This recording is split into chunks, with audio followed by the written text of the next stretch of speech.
Canada is known for its snowy mountains, untouched forests, pristine lakes, friendly, helpful people, eh? And that delicious maple syrup. Now they get to add something else to the list: the world's oldest water. Back in 2016, researchers drilled down 1.9 miles and found an ancient pool of water at Kidmine, Ontario. The water was believed to be at least 2 billion years old. Not fresh water. The water was found bubbling up in caverns deep underground, inside the 3 million square miles of the Canadian Shield, one of the world's largest geological continental shields. The area endures very little plate tectonic activity, possibly explaining how the water remained untouched for so long. Scientists and researchers analyzed the water and found dissolved gases of helium, argon, xenon, and neon, untouched by any outside source. There were even traces of microbes dating back billions of years. This was a stunning find for science that allowed us to gaze back in time at a lost world. If life-supporting water can be found miles below the Earth, it could be possible to find the same thing on other planets, like Mars, Saturn, and Jupiter's moons as well.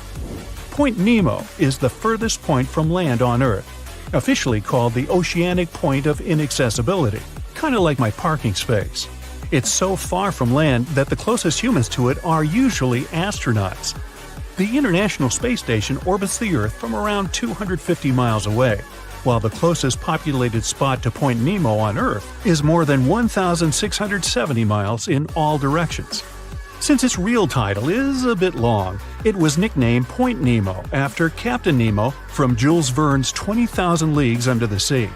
Nemo means no one in Latin, which suits this area perfectly because there's no people around. The Crooked Forest is found in Gryfino, Poland. It's a grove of 400 unusually curved pine trees that were planted around the 1930s. They bend northwards at a sharp 90-degree angle from the tree's base, but then remarkably turn back to grow straight up into the sky. Some of the curves reach out 3 to 9 feet sideways, but the trees are healthy, and many grow to nearly 50 feet tall. These crooked pines are surrounded by a larger forest of straight-growing pines. There's no explanation as to why they're bent the way they are. The theories for this strange development range from weather conditions to human intervention, but no one knows for sure.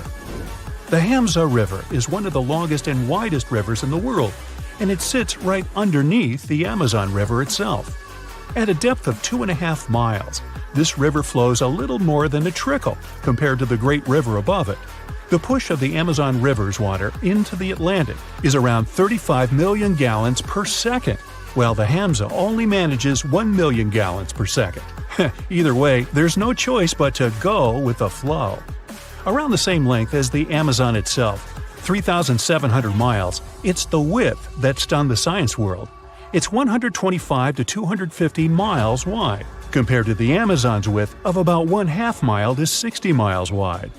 The Cave of Crystals was discovered in 2000 when miners drained water from a zinc mine in Chihuahua, Mexico. The state, not the dog. What scientists found was an enchanting cave filled with colossal gypsum crystals that were larger than 33 feet and over 3 feet wide. They were so pure that scientists were unable to work out how old they were, but researchers believe they discovered a 50,000-year-old sample of bacteria inside one of the crystals. Also known as the River of Five Colors, Caño Cristales is one of the most amazing natural wonders in all of Colombia. The area is filled with waterfalls, pools, and caverns, but the river itself is the true wonder.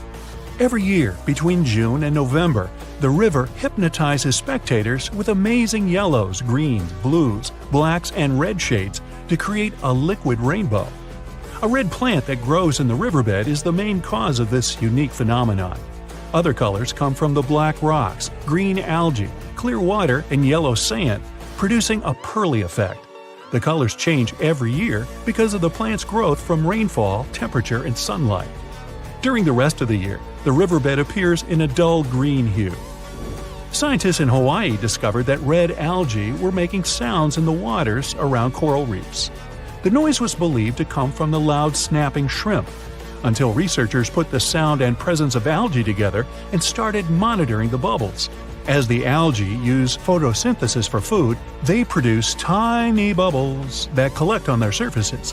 When the bubbles separate off the plant, they make a ping or popping sound. Reefs can be smothered and suffocate if they're covered by too many algae.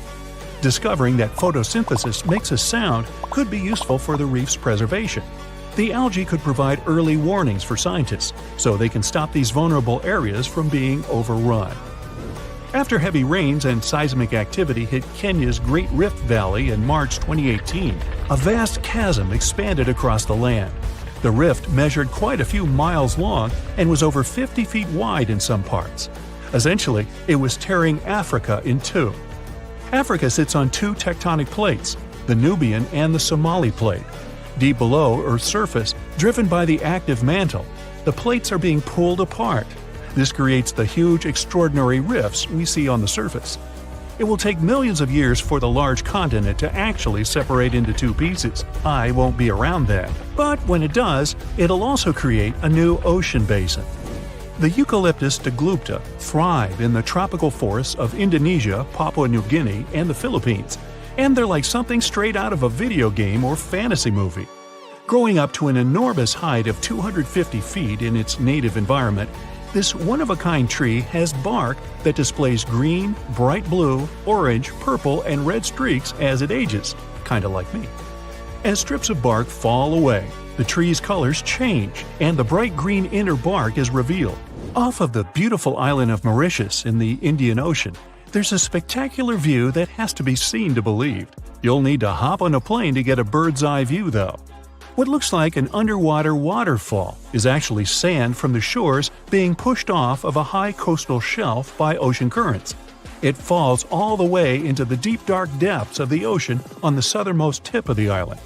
Most of the ocean waters around the island are only 26 to 490 feet deep, but this deep plunge drops down a few miles, creating the illusion of a waterfall. This oceanic shelf didn't exist a few million years ago, but seafloor spreading has created this quite recently. The walking trees of the Amazon are one of the most unique and puzzling ways plants move to get to the perfect spot for everything they need. These trees walk by allowing the new roots to replace the older ones while searching for more sunlight in the dense forest. As the roots fix themselves into the new soil, the tree bends towards the new roots, leaving the old roots to slowly rise. Traveling to a new place with better sunlight and more solid ground can take a couple of years. This is because they only move around 0.8 of an inch a day, or around 65 feet a year. Now you can just imagine this going on in your front yard. You plant the tree here, and next year it's all the way over there. Ah well. Down in southern Costa Rica, 300 stone petrospheres are dotted all over the forest. Some weigh as much as a bowling ball, while others can be up to 15 tons. Their purpose and how they were made so long ago are lost to us. Discovered in the 1930s, a lot of them were removed and transported around the world. It wasn't until the 1970s that we began to preserve and protect these stones. While the stones are mostly a mystery, archaeologists know they're made from granodiorite rock, similar to granite. If they were carved by a civilization, their near-perfect shape must have been made by chiseling away with small stones. Ethiopia's Danakil Depression is an environment that looks like it belongs on another planet. Filled with lava pools, bright neon-colored hot springs, and vast salt flats, it's also the contender for the hottest year-round temperature of 93 degrees Fahrenheit. Poisonous gases fill the area with hot springs filled with acid. Worse, it only receives up to 8 inches of annual rainfall. It's also one of the lowest places on the planet, at 410 feet below sea level. No wonder it's one of the most inhospitable places on the planet. Hey, sounds great. No crowds. Let's go. When we look at creatures in the animal kingdom, we often have the following thought. If they have similar traits, they must be related somehow. Zebras, horses, and camels must have some common ancestor. Same goes for dogs and jackals. Somewhere back in their lineage, they must have some common great-great-great-grand wolf, right? Well, the way evolution works in nature is way more complex. Take, for instance, convergent evolution. which is when different creatures evolve independently from each other but end up having similar traits. We only need to look at sharks and dolphins to see how this works. At first glance, they look very similar, aquatic creatures with some species having roughly the same size. But turns out they're mostly unrelated. Sharks are fish. They reproduce by laying eggs and evolved to have the ability to sniff out blood in the water to feed themselves. Dolphins, on the other hand, are mammals. They're friendly and have a way more interesting social life.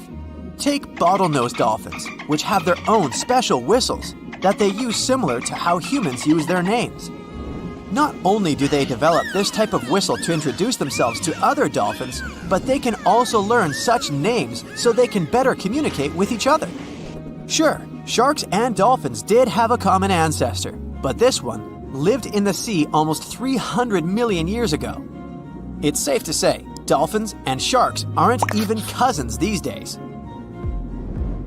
Another more shocking example of convergent evolution is that of whales and bats.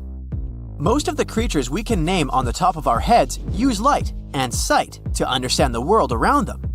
But there is a specific set of creatures that relies on sound to paint them a picture of their environment. What they do is they emit a sound which bounces back to them depending on the object it hits. This ability is called echolocation. Animals that have this feature emit sounds at frequencies above human hearing, called ultrasound.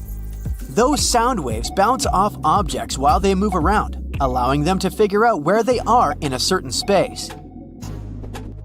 Echolocation is mostly used by toothed whales and by some species of bats. What's similar in both of these animals is that they need to hunt in the darkness. Despite this, they echolocate in very different ways. Bats, for instance, use their throats to generate ultrasound from their mouth or nose. Then, they proceed to listen for changes in the echoes. Their echolocation is so finely tuned that they can distinguish targets less than 0.01 inches apart, even if their target is moving. Whales, on the other hand, echolocate by pushing air through their nasal cavity. This movement creates vibrations in a special fatty organ called the melon. This organ focuses and modulates the sound, which then passes into the water around the whale. Whales then pick up the reflections of these sounds through their lower jaw and around the ears. Another striking example of evolutionary convergence is that of ichthyosaurus and dolphins. Visually, the Mesozoic fish lizards named Ichthyosaurus seem very similar to modern dolphins. But the friendly mammals are much more related to giraffes and camels than the ancient creatures. Despite being 200 million years apart, they do share some common traits which mislead people into thinking they belong to the same species. But that's mostly because they lived in the same environment. They both evolved to feature dorsal fins, which keep them balanced while swimming. Now, let's look at Phytosaurus and crocodiles. The first ones were reptiles that roamed the Earth back in the Triassic period. They weren't dinosaurs, but they lived at the same time as the first dinosaurs did. Even though they look very similar, the first crocodiles popped up more than 70 million years later in the Cretaceous period. These two even fooled paleontologists at first. They initially assumed that phytosaurs were the ancestors of crocodiles. Placodonts and turtles look similar too. Placodonts, however, appeared about the same time as the dinosaurs did, somewhere around 235 million years ago. Like modern turtles, they lived in marine environments, but they were surrounded by predators. So, they evolved to have really strong shells to protect themselves. Turtles, however, made it to the scene around 100 million years later. Even modern cats have ancient lookalikes. They were called the Sparassodonts, but they were carnivores and marsupials. They used to live in the South American area and resembled the saber-toothed tiger, which is now extinct. Speaking of saber-toothed tigers, how about one that's also related to the kangaroo? Yeah, this creature used to freely roam the Earth around 300 million years ago. The Thylacosmilus may have looked like a feline, but it was a marsupial. meaning it had a pouch of skin in which it carried its pups for a certain period after their birth, like kangaroos and opossums do today. It's difficult to estimate what they looked like since a full skeleton has never been found, but we do know they weighed between 180 to 260 pounds. When we picture a present-day elephant, we always imagine them with their tusks protruding upwards. Well, that's not how their ancestors did it. About 20 million years ago, there lived a prehistoric elephant-like creature named Deinotherium. It did, however, have both tusks curving down from their jaw. As with many other prehistoric creatures, we don't know why they had this feature the other way around. But one theory suggests they used them as anchors. By securing themselves to riverbanks, they were able to safely sleep without drifting off. The last thylacine passed away in the early 20th century. Their extinction was one of the most tragic natural events in modern times. For the last 2,000 years, they have been known to live only on the island of Tasmania. Despite the name, they looked more like foxes than felines. However, thylacines were marsupials rather than placental mammals like foxes. The two-lake wallaby was one of the most beautiful and majestic creatures ever to have lived. It used to be found in Australia and New Zealand. They were very similar to the kangaroos and featured fine fur with shifting bands of darker and lighter gray across their backs. Surprisingly, they were dubbed monkey face, but they had no connection whatsoever to modern monkeys, apart from both being mammals. What made them so special was the way they moved around. Their standard movement consisted of 2 short hops, followed by a long one. After that, the wallaby would simply stare into the sky. Don't be fooled though, the two-leg wallaby was extremely rapid. Females were generally taller than males, and they appear to have been quite sociable animals, at times being particularly fond of a certain location. They were also nocturnal. Hyracoodonts and horses share a lot of similar features, but hyracoodonts used to exist in the Eocene and Oligocene periods, and they went extinct around 23 million years ago. In their whole group, they featured very diverse species and came in many different sizes, from the small pony-like to the colossal Paraceratherium, which is one of the largest land-living mammals ever to exist. Modern horses, however, appeared around 2 million years ago. Let's do a little experiment together. Start by stretching your arms out. If you were to draw a line from your fingertips to your shoulder, it would measure around 28 inches. Now, try to picture an insect with a wingspan this big. Hold on a minute, you won't need a large can of bug spray, don't worry. They're extinct. But the gigantic Meganeuropsis did live around 250 to 300 million years ago. However, they most likely resembled the present-day dragonflies, despite not being technically related. Scientists figured out that they were not true dragonflies because of differences in the shape of their wing veins. Scientists still don't know why these bugs turned out so big. Some believe insects are limited in size because of the small quantity of oxygen they're able to take in. In the times when these insects roamed the Earth, the levels of oxygen in our atmosphere were much higher, so that might be one explanation. Other specialists think that they got so big because there wasn't any other predator large enough to pick them up from the ground. Now, let's assume that another species, whether humanoid or dolphin-like, could have existed millions of years ago. How do we find their traces? There was a Doctor Who episode about a non-human industrial civilization on Earth that existed long before us.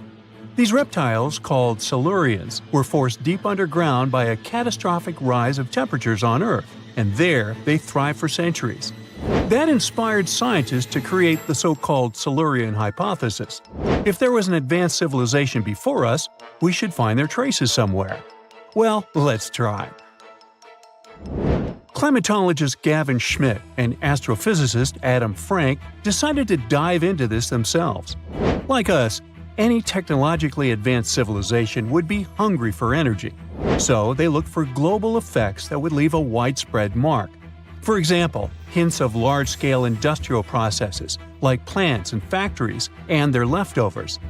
Then comes the question of how long these civilizations would last. If they existed for a long time, we should look for long-lasting signs, like residues from burning fossil fuels, mass extinctions, synthetic chemicals not found in nature, and even traces of nuclear fission. Basically, we should search for the same kinds of things that humans are currently leaving behind as evidence of our activities. Unfortunately, this evidence isn't that easy to find. Let's imagine an unsettling scenario if humanity suddenly disappeared. Even though it seems like we've left a lot of changes on our planet, the future civilization millions of years from now would struggle to find any remnants of our existence. Why? Well, our planet has existed for 4.5 billion years. Complex life on Earth has existed for more than 400 million years. Compared to that, our industrial period only lasted around 300 years, and we haven't left any significant traces.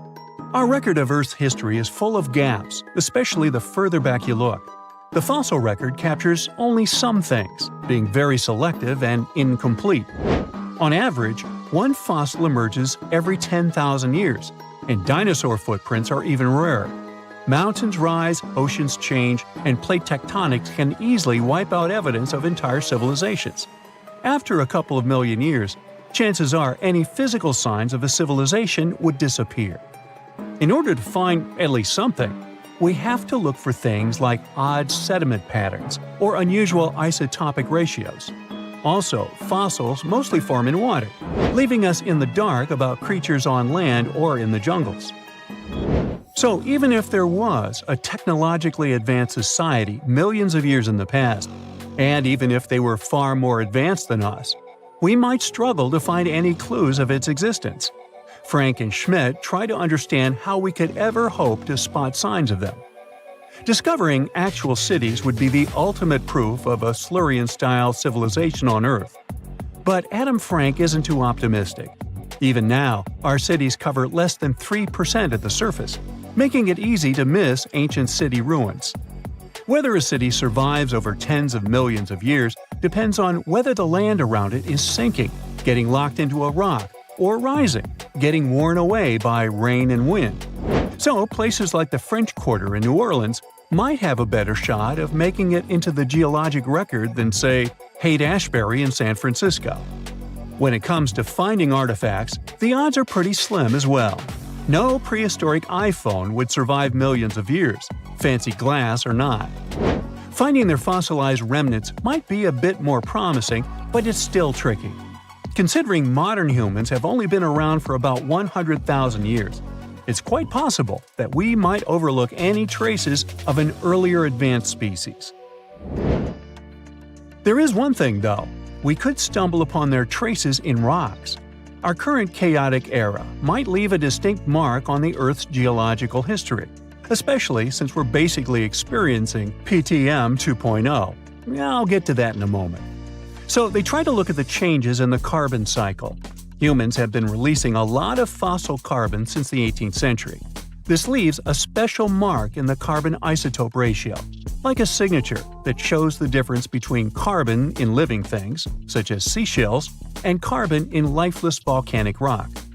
Scientists also look for signs in the way sediments are arranged. Large coastal deltas might mean that there were bigger rivers made by folks in this hypothetical civilization. Traces of nitrogen could suggest big-scale farming, where they used a lot of fertilizer. Spikes in metal levels in the sediment could mean runoff from heavy industries. Of course, a single find like that wouldn't tell us anything. Schmidt says the key is to look for multiple signs together.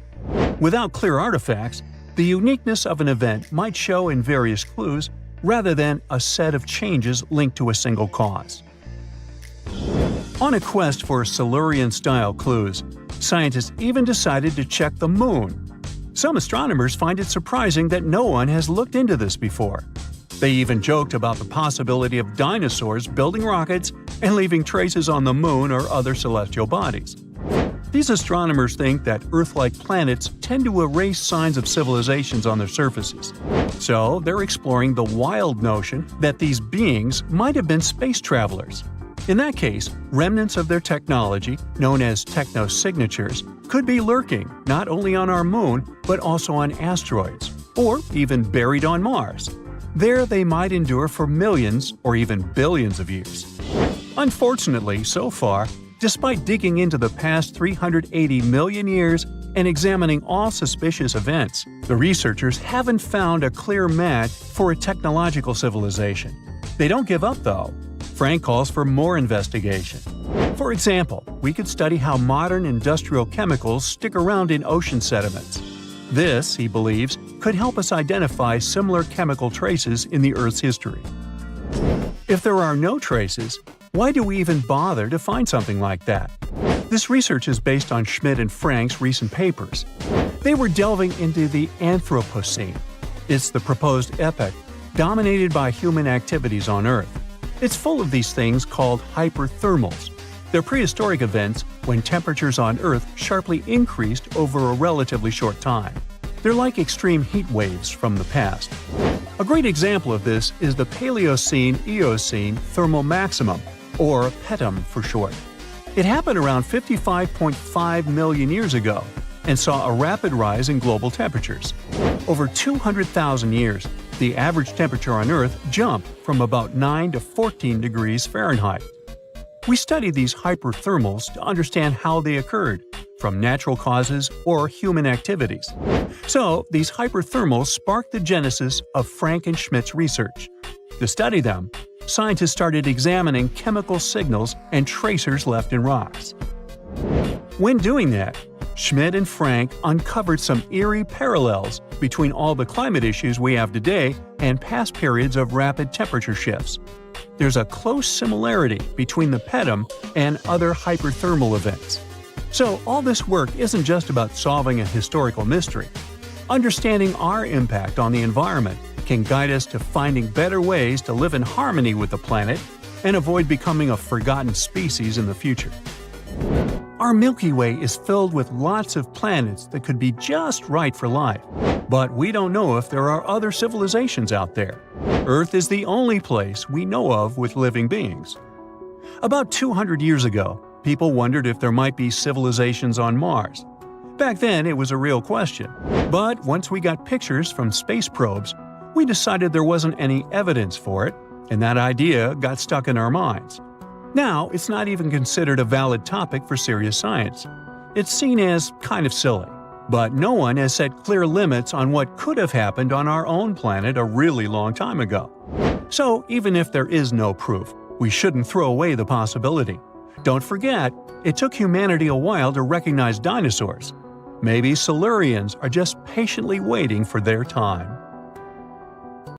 One of the most unexplored and mysterious places on Earth is located in plain sight. It's one of the most majestic monuments of humankind. The wonder of the ancient world hides a secret that scientists and archaeologists still can't solve. This is the Great Sphinx of Giza in Egypt. The huge sculpture of a lion with a human head was carved out of rock about 4,500 years ago. Scientists still don't know the exact date of its creation and are also unaware of who built it and what for. There are many assumptions and theories, but none of them has been confirmed. Most people have seen this majestic sculpture either in photographs or in reality, but almost no one knows what's hidden underneath it. The statue of the Sphinx was carved from a single piece of limestone. It was painted. The remains of color pigment on the surface prove this. In the distant past, the Sphinx looked much brighter and more colorful than what we see now. But even after thousands of years, its greatness hasn't diminished. And by the way, Sphinx is not the real name. It was invented by the Greeks about 100 years or more after its creation. Initially, the Egyptians called the statue Hor-em-Akhet. There are many legends and theories saying the Sphinx is there for a reason. It's like a watchdog that guards the tomb of the pharaoh and the secrets of ancient Egypt. These legends become more plausible when archaeologists discovered hidden entrances at the feet of the Sphinx. They believe that these secret passages are the beginning of the tunnels leading to the halls with treasures. You can find a lot of stories on the internet that claim the Sphinx hides the Hall of Records, a repository filled with ancient and secret knowledge. One of the main artifacts of this repository is supposed to be the records of the ancient mythical state of Atlantis. According to legends, the entire library from this city was moved under the Sphinx. The entrance to this library must be located next to the Sphinx's right paw. Many archaeologists tried to find this entrance, but came away empty-handed. Also, there are many images with detailed diagrams of the underground city that consists of a network of tunnels and chambers under the Sphinx. Someone says there are structures as tall as 12-story buildings hiding underground, but there's no evidence of this. Archaeologists, even after millennia, continue to explore the mysterious sculpture. At the same time, many Egyptians don't want to learn more about the Sphinx. They're terrified of awakening something supernatural. In 1998, scientists discovered tunnels leading to empty caves under the Sphinx. They found evidence of earlier excavations there. It's quite possible that someone managed to find the treasures and take them away. Some people believe Egyptians found some kind of artifact under the Sphinx that has the power of unknown advanced technologies. The artifact is so powerful that it can change the course of history. Of course, most theories are just fairy tales of conspiracy fans, but it's a confirmed fact that the Sphinx hides a system of caves and rooms. There are so many rumors surrounding the Sphinx that it's impossible to understand what's true and what's false. In any case, it's difficult and dangerous to study the sculpture because active excavations can destroy it. And then the entrance to the underground rooms can get blocked by rocks and lost forever. Also, further exploration requires a lot of money, and financing is not always easy to find. But the main reason? It's too risky. There's no guarantee that people will be able to get out of the underground labyrinths. For these reasons, scientists and archaeologists have been exploring this majestic structure for so long. Another famous architectural monument with a secret is Mount Rushmore in South Dakota. Everyone admires the images of the U.S. presidents' faces carved into the rock, but few people know that there's a secret room hidden behind the head of Abraham Lincoln. The architect of Mount Rushmore wanted to carve slabs on the rock with the record of the main stages of the country's history. But his plan was too complicated to carry out. Then he was offered to implement it on a much smaller scale, to build a secret room inside the mountain. The idea was to save this knowledge so that future generations will always remember the history of their country. Unfortunately, the architect didn't have time to finish his work. The construction stopped for several decades. But in the late 90s, the project was resumed. Porcelain enamel panels depicting the history of the U.S. were placed in the room. It's possible that these plates will be stored there forever. But people can't see them, at least for now. The room is inaccessible to tourists as it's too difficult to get inside. Another secret room is located in the Empire State Building. More precisely, it's not even a room, but a place where you can take cool photos. Almost all tourists gather on the observation deck of the 86th floor to enjoy a stunning view of Manhattan. But there's another deck with panoramic windows on the 102nd floor. There are way fewer people there because almost no one knows about that place. Fortunately, access to this deck is open to everyone. You probably won't have to wait in line for a long time to take a photo. You'll feel special because you're in such a secret place where there are almost no people. But the coolest place is even higher, on the 103rd floor. This is a spacious observation deck where celebrities get their photographs taken. It's not a public place, but if you know the right people, you can get there. There are almost no security measures on the site. Only a low ledge between you and an abyss. That's why crowds of people are forbidden from coming here. It's not so easy to get there, and you're unlikely to succeed without a guide. First, you need to choose the right elevator that will take you there. Then you'll go through several engineering rooms filled with pipes, electrical panels, and other technical stuff. the final part of your way is a set of stairs inside a tiny corridor. And here you are, at the top of New York. Now we're in Paris. See the Eiffel Tower? Inside it, there are restaurants and observation decks. But if you try hard, you can find a secret apartment. Now it's a museum, but it was built so that people could live in it. The architect of the tower, Gustav Eiffel, created this apartment in 1889 for himself. It's almost at the very top of the Eiffel Tower. Imagine what a beautiful view he observed every day. He was the first and only tenant. No one else could gain access to this place. When the architect passed away, the apartment remained empty for a long time. Only recently, they restored it and turned it into a museum. Inside, the epoch of the last century is recreated. They even put wax figures of Gustav Eiffel, his daughter, and the American inventor Thomas Edison inside the room. This place is filled with an endless stream of passengers, office workers running late, visitors from other cities, noise, and train whistles. At Grand Central Station in New York, among all these sounds, you can hear the sound of a ball hitting a racket, if you're in the right place. A real tennis court is hidden inside New York Central Station. It belongs to a tennis club that arranges corporate games for employees of many companies. The club was opened in the 60s. Now we're moving to London, Charing Cross Road. It isn't easy to find one secret place here. To do this, you need to look carefully at your feet. Do you see these sewer grates in the asphalt? Inside them, you can notice two signs with the name Little Compton Street. Yeah, there's another street right below you. It disappeared from all maps at the end of the 19th century. Charing Cross Road was built over it. The identification signs that you see are part of old engineering tunnels.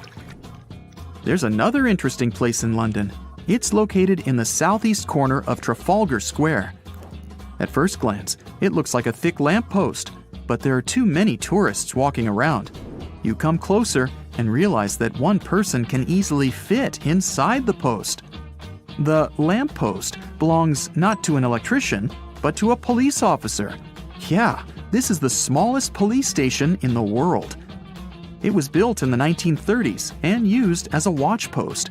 Officers had to sit there one by one and watch Trafalgar Square. That always attracted a lot of pickpockets and all kinds of other criminals. The majority of us have believed for a really long time that Stonehenge, one of the most iconic monuments in the world, was an ancient calendar because of its alignment with the summer and winter solstices. But no one could figure out how it really worked. Now, a team of researchers have come out with another study. It turns out that Stonehenge could have functioned like the solar calendar. It's a similar principle to the solar calendar ancient Egyptians used to have, the one based on a year composed of 365.25 days. Each of the stones from this big mysterious sarsen circle represented one day within a month. Sarsens are what we call these large boulders. It's actually a perpetual calendar, where people could track every winter solstice sunset. That way, those who lived near Stonehenge, which is today Wiltshire, UK, could keep track of the days and months of the year. We all now understand this mysterious calendar system because of this interesting discovery in 2020. The team has identified the source of 50 of the 52 sarsens that make up the iconic stone circle we all know about. They analyzed the chemical composition of these sarsens and traced their origins to the West Woods in Wiltshire, which is about 15 miles away from the monument. Not only did these 50 sarsens come from the same source, but they were also placed in their current position at approximately the same time. They make the outer circle of Stonehenge, together with a horseshoe-shaped inner ring. Near the center of the monument, there are smaller rocks, known as bluestones. The team traced the origins of the bluestones all the way to Wales. They also discovered that the sarsens share a common chemistry, over 99% silica with trace elements. Two sarsens were different from each other and also different from the main cluster. These sarsens were arranged in 3 different formations at Stonehenge. 30 of them formed this huge stone circle that dominates the monument. 4 station stones ended up in a rectangular formation outside the circle, while the rest, located inside the stone circle, were constructed into 5 trilithons. A trilithon is when you have 2 vertical stones with a horizontal lintel at the top. 30, 5, and 4 are pretty interesting numbers in the context of this calendar system. The 30 uprights that are spread around the main sarsen ring could represent days of the month. If you multiply that by 12, you get 360. Add on 5 more, those from the central trilithons, and the result is 365. And to really adjust the calendar to match a solar year, you need to add 1 extra leap day for every 4 years, right? The team believes the ancient people used the 4 station stones to keep track of this part. So, in this system, they paired the summer and winter solstice every year with the same pair of stones. Ancient people started building Stonehenge about 5,000 years ago, and it took more than 1,000 years to finish the work. But the Stonehenge you see today is not the complete, original version from the beginning. People have broken and taken away many of its old bluestones and sarsens. The entire structure also changed over time since there were generations and generations, 180 of them to be precise, that passed since the beginning of Stonehenge, who would participate in the building and rebuilding of it. People created Stonehenge in 4 stages. They first built a circular enclosure that stretched over 330 feet, 100 meters, in diameter and went around 56 pits. A high bank flanks the ditch of the enclosure, while there's a low bank on the outside. Some theories even say that this part was some form of a communal cemetery. Later, in the second stage, builders added a horseshoe of sarsen trilithons. In the third stage, they constructed a ceremonial avenue that was nearly 2 miles long. It possibly traced the path of the bluestones. People moved from the Aubrey holes to the Q&R holes, a double arc that these bluestones have been arranged into. At this stage, builders also reorganized the entrance stones and recut the main enclosure ditch. During the fourth stage, the stones were broken and builders etched carvings into the sarsens. Later, the bluestones ended up being modified again. Builders didn't leave any written records about how they managed to drag these heavy stones to the site and get them to stand so perfectly upright. But there are theories that say their techniques were more closely associated with woodwork than masonry. They made mortise holes and protruding tenons because they wanted to slot these stones together, and they used tongue and groove joints to do that. When they dug the hole for the stones, they placed timber poles at the back of the holes that were used as brace support. Then they moved the stone into a position and hauled it upward with ropes. They packed rubble into the hole to make sure the stone stayed in place. A pre-industrial farming society put this fascinating monument together using only tools made of stone and bone. Not even the wheel had been invented yet. This unusual formation is also known as ringing rocks. The stones you can see at Stonehenge have some pretty odd acoustic properties. When you strike them, they produce a loud clanging sound. That could be one of the reasons why people bothered to transport them over such a long distance in the first place. In some ancient cultures, people believed that these rocks contained healing powers. It's a really popular location that attracts over 1 million visitors a year. When it first opened to the public, visitors were allowed to walk among the stones. They could even climb on them, as there weren't any restrictions. Until the 19th century, visitors would regularly chip off pieces of the rock to take them home as souvenirs. They would also engrave their initials into the stones. They camped within the circle and dug fire pits, not realizing that the digging pits could seriously undermine the stability of the entire monument.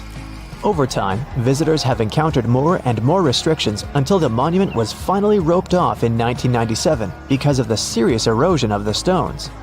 That means if you want to visit, you can only view it from a distance unless you want to pay extra for the stone circle experience, which can be arranged outside of normal visiting hours. Stonehenge originally had 2 entrances that led into the enclosure.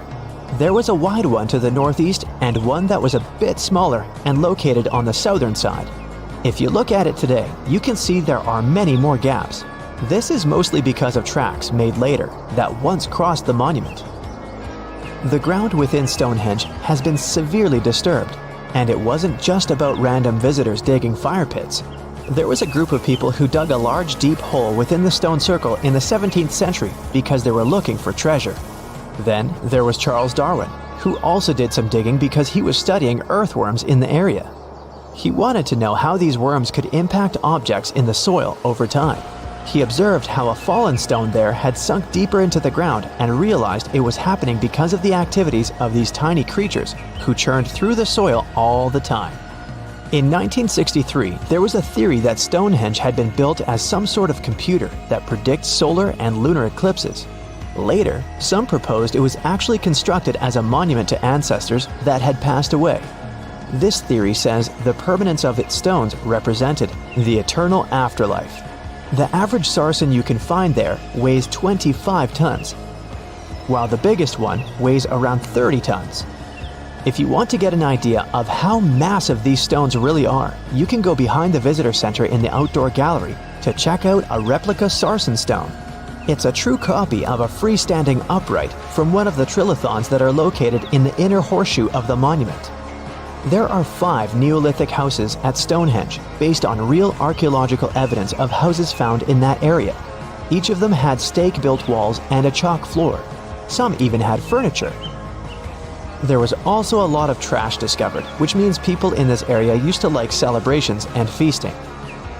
Research has shown that people lived in these houses for 50 to 100 years, around 4,500 years BCE, which was the time when the builders brought the sarsen stones to Stonehenge. During the time they were building Stonehenge, generations of people went through major changes themselves, from the Stone Age to the early Bronze Age. They were no longer as static and isolated. They started to travel and trade more, which means they communicated way more than their ancestors, even internationally. This is how they could have spread the word about Stonehenge, and it's also when the whole mystery and fascination with the monument began. The ancient Indian texts mention beautifully decorated chariots or entire palaces called vimanas that could take off and, in a matter of seconds, fly away as far as space. Some people believe these vimanas only existed in Indian mythology, but it's also possible that they were based on a real technology that had been lost over the centuries. According to the Vedas, ancient Indian religious texts, there was the elephant vimana with several engines and many other types named after animals and birds. There was one for local travel, one for visiting different countries, and one for traveling to the moon and various planets. They could develop a great speed. One vimana had the superpower of invisibility. Another one was shaped like a sphere and was built on the winds produced by Mercury. This vimana was said to generate an enormous ray like the sun and make noise like the storm's thunder.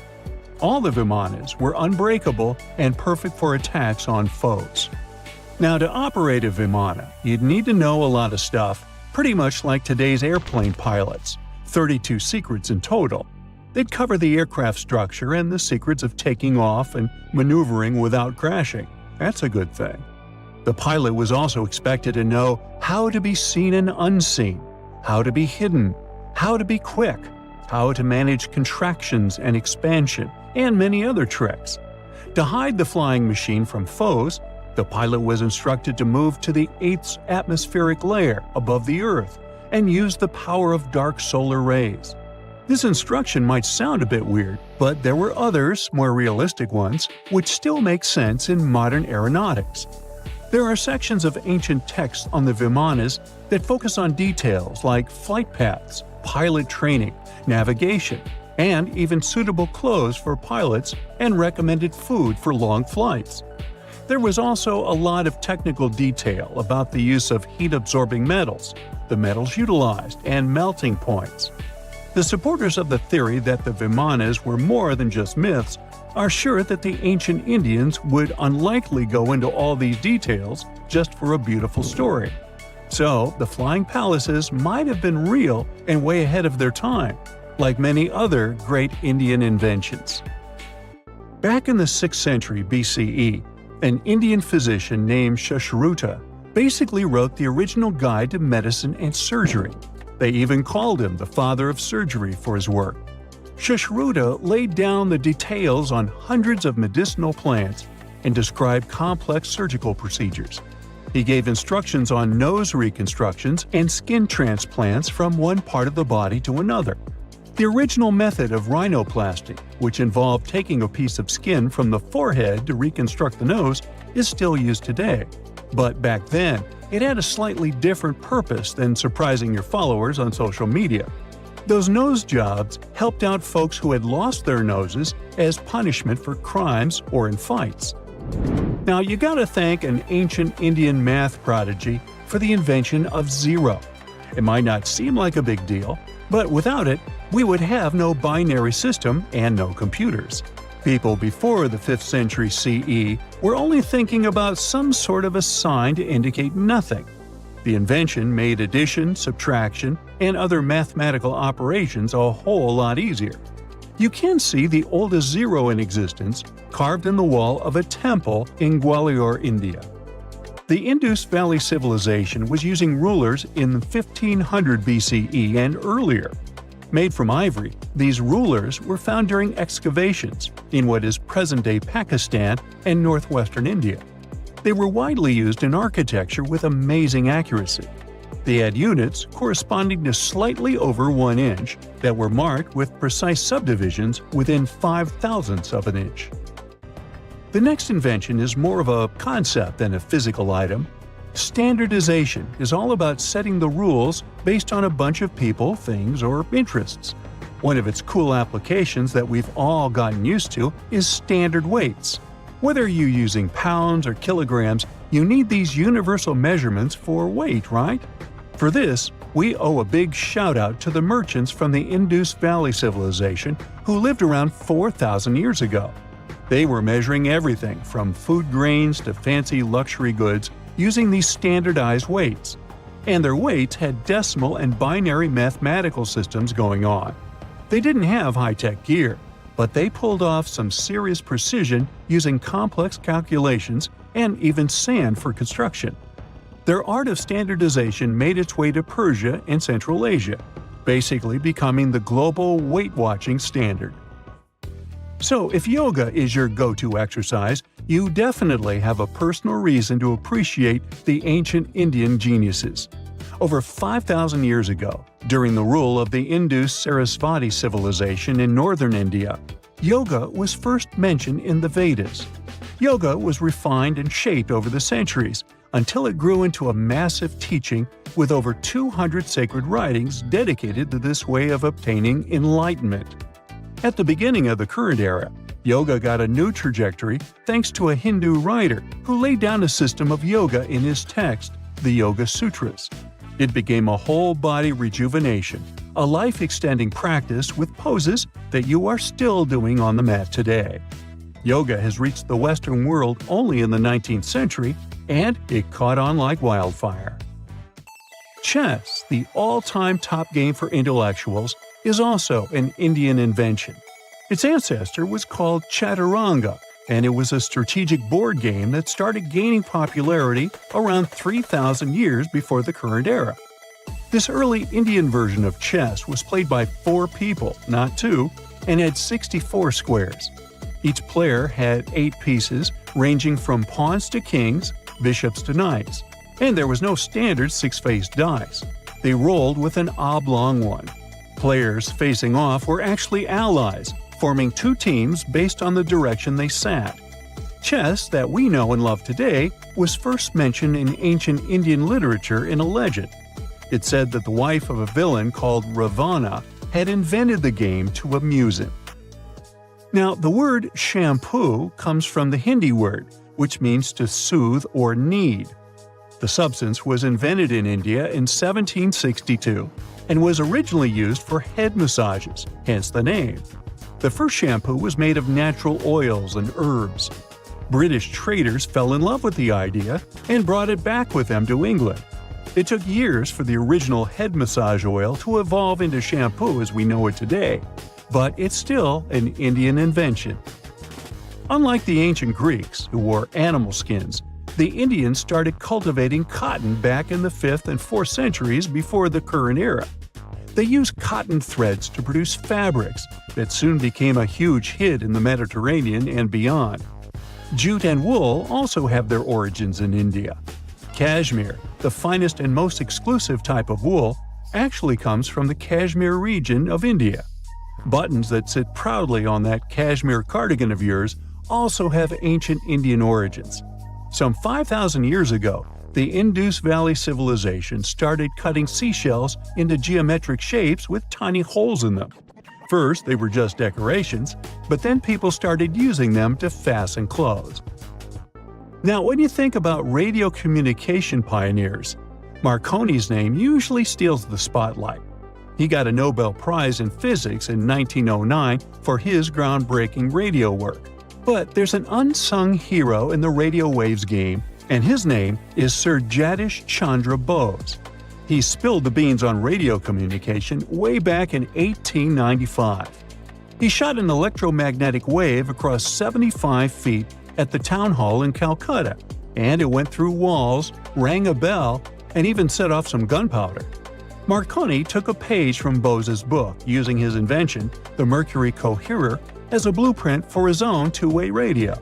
Bose didn't patent his genius creation, so he only got his credit a century later. We've all been afraid of the dark at some point in our lives, haven't we? I mean, do you remember getting tucked into bed by your mom or dad after they read you some scary fairy tale with monsters and dragons or even dinosaurs? But just as your parents were about to turn the lights off and silently step out of your room, you remembered. What if there was something hiding under your bed? Or worse, what if some spooky creature was stuck somewhere in the closet? You could probably get up and check, but it was too dark out there. Wouldn't it be great to have some source of light that would come from within your body? You could always use it whenever you get surrounded by darkness. Unfortunately, as humans, we aren't able to do that. But there are a bunch of creatures out there that can, in fact, light themselves up. That's thanks to a little something scientists call bioluminescence. Animals and fish living in the ocean tend to have this talent more often than others. And you can find these creatures anywhere, close to the surface or deep down at the bottom. 2.5 miles deep if you have a knack for numbers. These creatures use their light for a lot of things, like communicating with other members of their species, luring in prey, and even scaring away enemies. Bioluminescence is basically an organism's ability to emit its own light. Chemistry has a lot to do with it. Such animals use two chemicals, one called luciferin and the other called luciferase. Add a bit of oxygen and bam! Light! Should you ever wonder if you actually observe bioluminescence or if someone just dropped a glow stick in the ocean, be on the lookout for neon blue, green, or even red sparkles in the sea. They're usually spread over a large area. This can even make the water look like glitter or a starry sky. You can thank squid, tiny crustaceans, and algae for this romantic atmosphere. Now, I've got another unusual phenomenon for you. How about a golden waterfall? I'm not kidding, it actually exists, and it's a natural phenomenon. To see it, you have to drive to Yosemite National Park to the Horsetail Fall. Make sure to plan your trip in winter or early spring. That's the only time during the year when you can see this awesome phenomenon. It doesn't need any scientific explanation. It's nothing more than sunlight at dusk hitting the waterfall in such a unique way that it makes it look like a river of lava. Or gold, your choice. That's the reason why during this time of year, the Horsetail Fall is also named the Fire Fall. Unfortunately, this phenomenon is becoming less and less visible within the years, mostly because of drought and other issues connecting with the melting of snow. So, should you ever decide to visit, keep an eye on the waterfall since the effect is very brief. Ever heard of a dirty thunderstorm? It's also called volcanic lightning. Apparently, specialists looking into the phenomenon have yet to fully grasp what it is. When a regular thunderstorm happens, particles with positive and negative charges collide, hence the giant spark we call lightning. It also makes a lot of noise, which you can recognize as thunder.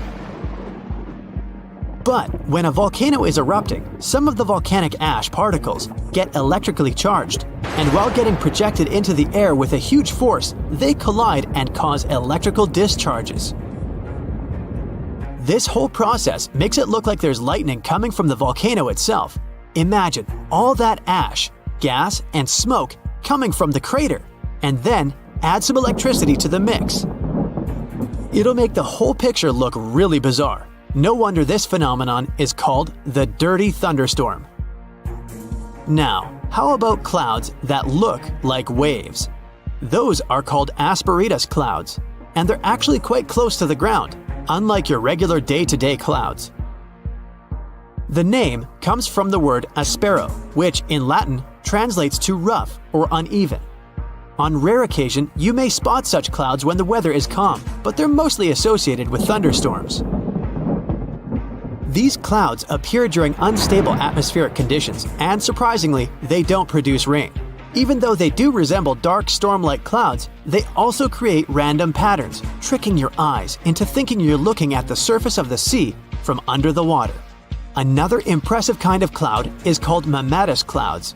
What makes them so special is a series of bulges emerging from the base of each cloud. One such cloud enters a level in the atmosphere where the wind direction changes. You can see these wave-like patterns in the sky. Australia is the place for you if you like surfing, but not all the waves you can catch there are made of water. Near a town called Hayden, there's a mysterious wave made out of rocks.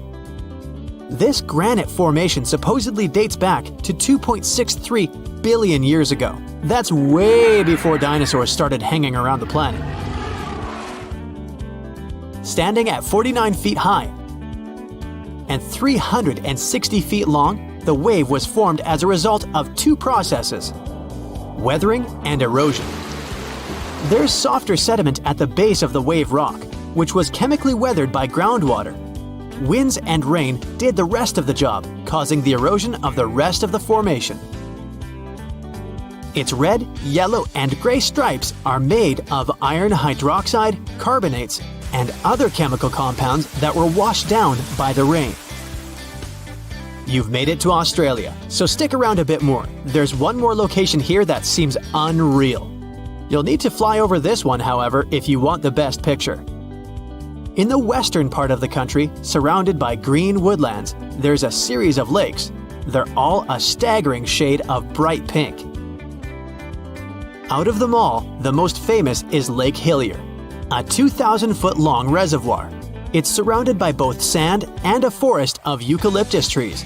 This makes the cartoon-like hue of the lake stand out even more. One of the many theories explaining the color of these mysterious lakes is connected with algae. These algae appear to gather high levels of a substance called beta-carotene, which has a red-orange pigment in it. Another explanation involves haloarchaea. Those are microorganisms that sometimes look red. Even if you don't enjoy flying, the lakes are great for taking a swim. They're not toxic, even though they have loads of salt in them. This means you'll be able to stay afloat easily, and the water won't damage your swimsuit. During winter up north in Canada, a bizarre phenomenon happens at Lake Abraham in Alberta. Underneath the frozen surface, you can spot some weird objects that look like frozen jellyfish. It's definitely not the case, as these creepy formations are just frozen methane bubbles. Those are pockets of gas that were trapped underwater and got stuck there after the lake had frozen. They appear when leaves and grass fall into the water and bacteria digest them. This process transforms them into methane. This phenomenon is as beautiful and strange as it is dangerous. The pockets of methane can easily become highly flammable. When the temperatures rise during the spring, the ice melts and these bubbles start popping and fizzing. It's a spectacular sight to observe. Picture a lake filled with soda. Remember not to bring any source of fire. It can be very dangerous for visitors. You can check out these types of lakes all across Canada's Banff National Park. Nature often tends to make its own music. Just listen to the sound of crickets at night, or the soothing noise of a waterfall. But in Bucks County, Pennsylvania, there's a strange geological phenomenon which takes nature soundtracks to a completely different level. These are called the ringing rocks, and scientists still can't explain their unusual behavior. If you strike these rocks with a heavy object, like a hammer or another rock, the stones will make a ringing sound, as if they were hollow, but they're not. What makes the ringing rocks even more bizarre, apart from the mysterious sound they make, is that no animal wants to hang around there. Even though the rocks are surrounded by a thick forest, scientists haven't managed to trace any animal activity in the area yet. Even more striking is the fact that despite all the trees around the rocks, you won't find any leaves lying on the boulders. What makes these rocks so unappealing for both animals and vegetation is still up for debate. Listen to this. Neanderthal fiber technology. Nope, I'm not joking. The concept is real. In 2020, a team of scientists published a paper that redefined the way we saw our closest ancestors. A find in France changed archaeology forever, and it wasn't the first time something like this had happened. But let me start from the beginning. Neanderthals. For a long time, they fit the image of the typical cavemen. If you are now thinking of someone like Fred Flintstone, you wouldn't be much wrong. What was the reason behind this stereotype? When did we start believing that Neanderthals were not the brightest tools in the shed of evolution? In comes William King, a 19th century British geologist. He was the man who named the Neanderthals. Based on the bones King found, the scientist declared the species not intelligent, and this image stuck with the Neanderthals for centuries to come. But a piece of string, just 1/4 of an inch long, changed everything. A small, dry river valley, Abri du Maras, was the place of the great find. Archaeologists unearthed a cord fragment next to a stone tool. Such twisted fibers could have been used for everything from making clothes to fishing nets. In prehistory, this was some advanced tech, and the Neanderthals seemed to have mastered it. Scientists already knew that these early humans made tar from birch bark, and that they produced shell beads. There's even evidence of Neanderthal art. They were definitely not primitive. The string section and similar finds are changing the way we perceive our ancestors. The world of archaeology is constantly changing. Take the pyramids in Egypt, for example. Turns out, they weren't really built by an army of people who the pharaoh made work until they passed out. Herodotus, the famous Greek historian, was the man who started the confusion. He claimed, in 500 BCE, that 100,000 men took part in the construction of the Great Pyramid in Giza. He made no mention of who they were and why they were building the pyramids. That's how the myth started. Huge stone slabs pulled by humans, driven by a foreman with a whip. But Egyptologists would beg to differ. Those are the scientists who study ancient Egypt's culture. Fairly recently, they uncovered a workers' village that told a different tale. Yes, there was evidence of hard work on the workers' bones, but the construction industry is demanding even today.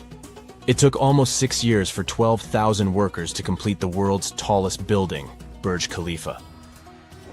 Back in Egypt, 3 times more workers finished the Great Pyramid in around 2 decades. An impressive feat of ancient engineering, wouldn't you agree? Superiors looked well after the Egyptians who built the pyramids. Their diet was rich in protein. They had medical care and they got paid properly. In fact, they lived better than the non-working population. And they lived with their families near the construction site. Archaeologists know all this because they unearthed bakeries and dormitories with bread jars and other goodies. Looks like the pharaohs were okay employers after all, and the job market wasn't that terrible. They also kept detailed papyrus records of the build and hieroglyphs. You and I wouldn't stand a chance of reading these letters that resemble images. Egyptologists had the same problem. For over a millennium, no one had used this type of font. And it's not like there was an English ancient Egyptian dictionary you could open and find meanings of words. But all this changed in 1822. A couple of decades before, the French found a broken slab of black granite. The stone contained 1 text and 3 scripts, Ancient Greek, Egyptian hieroglyphs, and Demotic. The last one was also the Egyptian language, but in a simplified script. Scientists dated it back to 196 BCE. The content is a religious proclamation. A French philologist and Orientalist, Jean-François Champollion, was the first one to crack the code. You see, people haven't forgotten ancient Greek letters. The Frenchman successfully matched the Greek letters with the ones in the Egyptian script. And voila, we were finally able to read hieroglyphs. The name of the piece of granite that made it all possible was the Rosetta Stone. The importance of its discovery went beyond archaeology.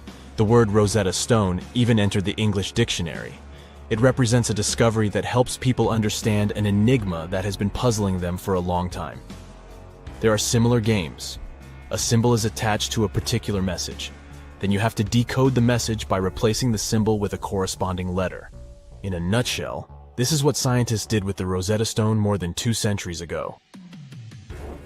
Do you know what is the oldest deciphered language in Europe? It has an unattractive name, Linear B. The script belongs to the Mycenaean Greek language. It predates the ancient Greek alphabet by several centuries. You can easily guess which script it is descended from. Linear A. The people from Crete used Linear B more than 1,000 years ago. During the Late Bronze Age, the Greek civilization that used the script vanished. There was no one who could read Linear B, and more importantly, no one knew it existed in the first place. This was about to change during the first years of the 20th century. A British archaeologist by the name of Sir Arthur Evans excavated a vast palace complex at Knossos, Crete, Greece. This was the center of the Minoan culture that created the enigmatic script. The palace boasted some 1,300 rooms. They had colorful paintings of dolphins, griffins, and bulls. All of these captivated the archaeologists' imagination. But their biggest find was at first overlooked. Thousands of slabs of baked clay. The fire that brought down the palace helped preserve the tablets. It was impossible to read the slabs, though. They were written in an unknown language. The scientific community had to wait for another half a century before Michael Ventris cracked the code. He was an English architect and cryptographer. Ventris studied Greek and Latin. While attending the famous Archaeologists lecture, the young man decided to solve the puzzle of Linear B once and for all. He managed to do so in 1952. One of Ventris's most amazing discoveries was that the script was an archaic form of Greek. But cryptology still hasn't solved the code of Linear A. This writing system will remain a mystery until a motivated young person like Michael Ventris comes along. They wouldn't have to be a professional archaeologist. Basil Brown certainly wasn't. Yet in 1939 he discovered the richest early medieval tomb in Europe. This happened in Sutton Hoo in the southeast of England. This wasn't an ordinary tomb made out of stone. It was a full-size ship, 3 times as long as a London double-decker bus. And that's not all. Apart from its main purpose, the ship was full of riches. Deluxe hanging bowls, feasting vessels, gold and dress accessories, and luxurious textiles were just some of the treasures found. Archaeologists were also amazed by the silverware from distant Byzantium. You probably know this city as Istanbul, Turkey.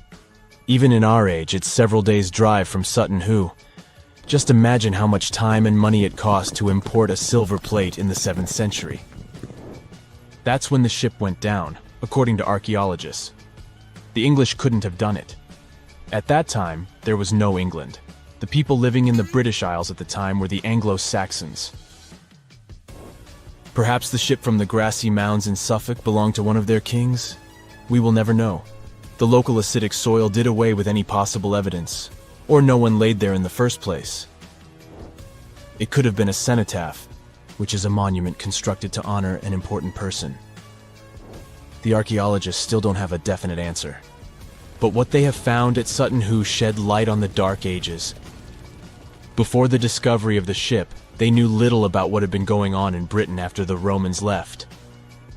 Now, the image of the early Anglo-Saxon society was much clearer. Perhaps the English soil will be the site of the next great breakthrough in archaeology. You're walking down the street.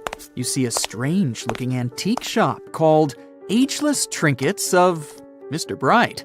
You're curious, so you enter there. You take a look at all the weird stuff. Suddenly, an old folded parchment paper catches your attention. It's a world map, but something's off with it. Instead of showing the countries as you know them, it shows the locations of 4 mythical lost worlds and civilizations. Mr. Bright, the shop owner, comes next to you after realizing your shock. This map won't let you find these places or anything, but I can explain to you the legends behind them if you want, he says. Let me begin with Atlantis. You might know it as Aquaman's underwater kingdom, but Atlantis, the fictional island, was actually first introduced in 2 of Plato's works. According to him, Atlantis was a highly advanced civilization that existed about 9,000 years before his own time, and its story had been passed down by poets, authors, and others. He wrote about Atlantis and its citizens to give a moral lesson and to teach about the dangers of arrogance, as well as the eventual downfall of those who are after too much power. In his dialogues, Plato stated that Atlantis was a great and powerful empire that was respected in all parts of the world. It was founded by beings who were half deities and half human, and became a great naval power after a while. Being an island filled with gold, silver, and other precious metals certainly helped their case. But besides that, it was also known for its breathtaking architecture and state-of-the-art technology, as well as its countless rare and exotic wild animals. Atlanteans were proud of their great achievements and the perfection of their civilization, but their excessive pride was going to bring their downfall. They believed they were so superior that they could gain control over any nation. This led them to launch a series of invasions. They conquered many of the Mediterranean lands, but when it was time to enter Athens, Athenians pushed back with an extraordinary force, so the Atlanteans were finally defeated. Plato stated that deities then got angry at Atlanteans because of how wicked, greedy, and immoral they became. So they punished them by sending earthquakes, which caused Atlantis to sink beneath the sea. Although the earliest written records of Atlantis were Plato's works, some people still believed his story to be based on truth and tried to identify the island of Atlantis with actual countries. Some people suggested it may have been located in the Mediterranean Sea, near the coast of Spain or Italy. Others thought it may have been located in the Caribbean, off the coast of Central or South America, but there was no solid evidence to support any of these claims. One theory, in particular, seemed more plausible than the others, though. Located in the Aegean Sea, the island of Santorini was the home of a highly advanced Minoan society. However, due to a huge volcanic eruption, it was destroyed about 3,600 years ago, causing the Minoan civilization to suddenly disappear. These similarities between the fictional Atlanteans and the historical Minoans made Santorini a good candidate for the speculations. Yet again, there were still major flaws with it, such as how the time when Plato said Atlantis was destroyed doesn't coincide with the time of Santorini's eruption. So Atlantis still continues to be regarded as nothing more than a popular legend in the scientific world. Now, let's move toward the northeast direction on the map, Mr. Bright says. According to Celtic Breton mythology, there once was a magnificent city called Ys, also known as Caris, that towered over Douarnenez Bay in France's Brittany region. It was the most wealthy city in the entire Atlantic. It was especially famous for its beautiful gardens and buildings, and its citizens were all living comfortably and happily there. Dahut, who was King Bradlon's daughter in Breton legends and literature, had a deep love for the sea. She begged her father to build a city at the edge of the sea, and that is how the city of Ys was established. Little did she know that she would be the one responsible for the destruction of her father's beloved gift. You see, since the city was surrounded by the sea, it needed to be protected by a dike equipped with floodgates, and these gates could only be opened at low tide. and the only one who had the keys to these gates was the king himself. One day, a handsome red knight arrived at the city, but couldn't pass the gates. Dahoud was so taken by him that she wanted to let him in. She knew that her father was the keeper of the only key to the city, so she sneaked into his room and stole it from him. Then she gave it to the Red Knight so that he could enter the city and they could be together. However, the Red Knight turned out to be the Prince of Darkness, and he intentionally left the gate open to the raging sea. The waves soon swallowed all of Ys. King Gradlon was able to escape on his magical horse, but Dahoud couldn't. She turned into an evil mermaid who lured sailors into the sea. Today, if you go to Quimper, a city in Brittany, northwest France, you can find the statue of King Gradlon riding on his horse. Although the city of Ys is a legend, Brittany coast locals believe that on the days when the waters are calm, you can still hear the tolls of the city bells deep under the sea, if you listen carefully. Mr. Bright then points at the Indian Ocean on the map and says, "Now, have you heard about Lemuria?" Back in the mid-1800s, a few scientists suggested that there was once a continent that existed in the Indian Ocean, somewhere close to the south of modern-day Sri Lanka. The first one to popularize this theory was the British lawyer and zoologist Philip Lutley Sclater. In his paper, The Mammals of Madagascar, he stated that he found lemur fossils in India, and not in Africa. However, this discovery was extremely shocking to him because of the fact that lemurs' original homeland, Madagascar, is much closer to Africa. He proposed that this was possible only if some larger continent connected the two once. He stated that this continent must have eventually sunk to the ocean floor. He then named it Lemuria, and hence the theory was born.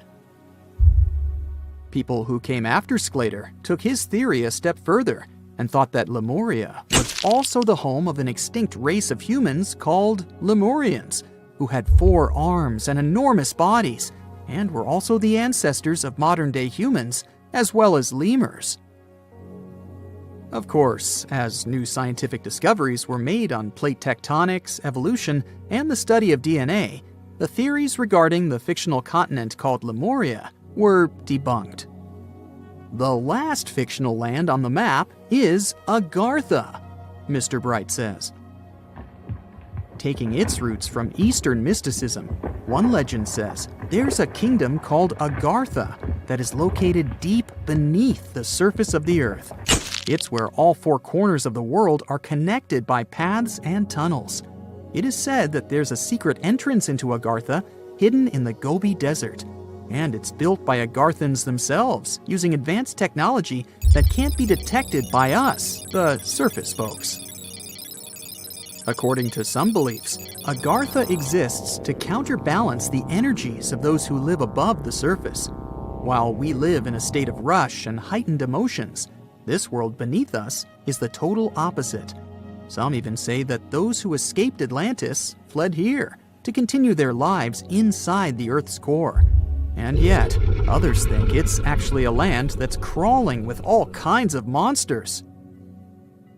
But there's no need to be scared, since modern science proved Earth's core is not actually hollow and is a solid hot iron ball. So you can cancel your journey plans to the center of the Earth if you've made any. Thanks, Mr. Bright. Now here's something. Baltic amber is one of the most common resins found in the world. The reason for this is that due to the vast forests of pine, their numerous deposits are so common, they provide wonderful treasures from long ago. Ants are especially common in the Baltic amber, which comes from pine trees. Its resin is rich in sugar, so the ants often live amongst the trees, close to the easy source of food. One block found in East Germany has preserved one ant that is estimated to be about 48 million years old. Think of the birthday cake. But what makes this find interesting is another animal inside the amber. It's a mite, notorious hunters in the insect world, capable of traveling at great speed. These guys quickly latch onto their hosts, sucking them dry. They're also capable of destroying entire hives in one go. And within this piece of amber, the amber provides a display of their final struggle. In Southeast Asia, feathers belonging to something unique have been found from 80 million years ago. They were captured in resin during the Cretaceous period, a peak time for dinosaurs. The many feathers inside are from the coelurosaur. It looks like a dinosaur, but this animal is more related to birds. Other feathers like this have been found in resin. They belong to avian and other non-flying dinosaurs. The discoveries have helped reimagine what dinosaurs actually look like. Still, dinosaurs may have had feathers instead of being completely bald. Of course, for most of them, the feathers weren't used for flying, but they helped the dinos stay warm. However, the feathers weren't all that was found, and a part of the coelurosaur's tail is also preserved. Still, it's so small and ancient that its DNA hasn't survived to map their entire genome. The enclosed tail is also very delicate, and it can't be removed from its protective amber shell. But although these findings can only be observed, they've still provided a great insight in the evolution of birds. But how does amber preserve things so effectively, even at the initial stages? The trees produce the resin to protect any small gaps in the bark against feeding insects. Its antiseptic nature and lack of water content ensures it doesn't degrade for a long time. This also makes it more resilient as it petrifies over long periods, eventually becoming a fossil. Some of the oldest amber ever found was from the Triassic period, showing how long it can last. The pieces from Italy are about 230 million years old. And inside one of these ancient droplets holds the oldest arthropod ever recorded. This mite found inside has provided a broader understanding to their evolution. Today, they're known to mainly annoy gardeners by feeding on the petals of flowering plants. However, at the time the mite was caught, flowers didn't have any petals, and it would be without this tasty meal for another 100 million years. Now, 100 million years ago, Myanmar was part of Gondwana, the great supercontinent. At that time, Myanmar wasn't part of Asia yet. But it was still lush with a great forest, which contained many species of lizards that lived amongst the undergrowth, hiding away from dinosaurs. Many of them have been stored within amber. This fact helped discover ancestors of geckos and chameleons. By using CT scans, scientists have analyzed them, providing a glimpse into the formation of their scales, teeth, feet, and claws. It also provided an understanding of how these archaic creatures once appeared. Although mostly pieces of lizards, by using modern technology, the scientists have been able to create 3D images of the lizard. These images can reveal how those guys appeared in their full form. The images show that they still retain some of their exact features to this day, like the chameleon's sticky pads used for climbing. A salamander fossil from around 20 million years ago is one of the most intact specimens ever found in amber. Details of its final moments show that it had been attacked before getting stuck in the resin. However, what's confusing about this find from the Miocene era is that the amber was found in the Caribbean, but it came from a tree that's closer related to those from East Africa. The lizard also has ancestry from the same area. Finds like this have opened a whole new understanding about how these small lizards migrated. It's expected that they would have ridden fallen logs, which took them across the seas to new homelands, not only to the Caribbean, but to all continents except for Antarctica. Nobody goes there, it's too cold. In the Dominican Republic, you can find some of the rarest of all ambers. This Dominican amber came from neotropical forests from around 20 million years ago. Many of the trees that made the resin are now extinct. The amber is almost completely see-through and can come in an array of beautiful colors. The most common colors are red, yellow, and even blue, and are easily mistaken for gemstones. One was found with a flea caught in it, dating to when the forest was at its peak and the mammalian variety thrived. Fleas were likely common at the time, and this flea in particular had recently fed on a mammal before getting stuck. However, something more intriguing was found within the flea. While scientists checked what mammal DNA was within the flea, they found that it was carrying an ancient bacterial blight. These blights have been constant throughout Earth's history, dramatically decreasing populations of animals and plants. This now extinct blight in the amber helped scientists determine how much the bacteria have evolved and how it spread. Now, most remnants of insects inside amber aren't much more than the exoskeleton bodies. But with some found in Myanmar, they were so well preserved that even the color of the insects is still intact. Colors in nature appear in three different ways. The first is bioluminescence, that's produced by a chemical reaction within a living organism. The second is about pigments, where the color appears in an animal or plant tissue. The third is called structural coloration, and the production of colors here is explained by microscopic surfaces fine enough to react with the light. The rare insects in amber were found in the form of structural coloration, but only at specific wavelengths. It all explains the very intense colors rarely found. 99 million years later, these bugs can still show their vibrant colors – blue, purple, and green. Some of them appear so different in color and shape that they almost look like they're from another world. Which of course they are – a very old one. Ants have been around for about 168 million years, based on fossil evidence provided. They're well known for their social hierarchies and their hive mind system. They've dominated almost every corner of the insect world, but when these social capabilities came about have been difficult to determine. Yet, recently, amber dated from 100 million years ago has shed some light into their evolution. Several amber pieces have preserved various ant types, including the worker ants, guardian or soldier ants, and even a queen ant. Before these pieces were found, it was estimated their social nature occurred millions of years later. A piece of amber, dated 100 million years ago, helped shed light on the evolution of birds. A perfectly preserved bird that hatched preserved in amber was already equipped with its flight feathers.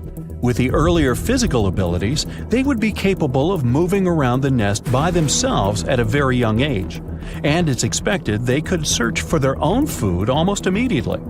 But as birds continue to evolve and spend more time in the skies, their brain developed larger for their cognitive abilities. After hatching, their early development was then more focused on the brain, and the chicks slowly became more reliant on their parents over time. In Spain, a massive treasure trove of amber and other fossils has been found. Inside, there were remnants of an entire ecosystem that existed 110 million years ago. A bunch of individual fossils were found. The vast collection includes many types of insects, mollusks, arachnids, plants, 50 different dinosaur bone fragments, feathers, and hair from mammals, and a McDonald's burger wrapper. Nah, just kidding.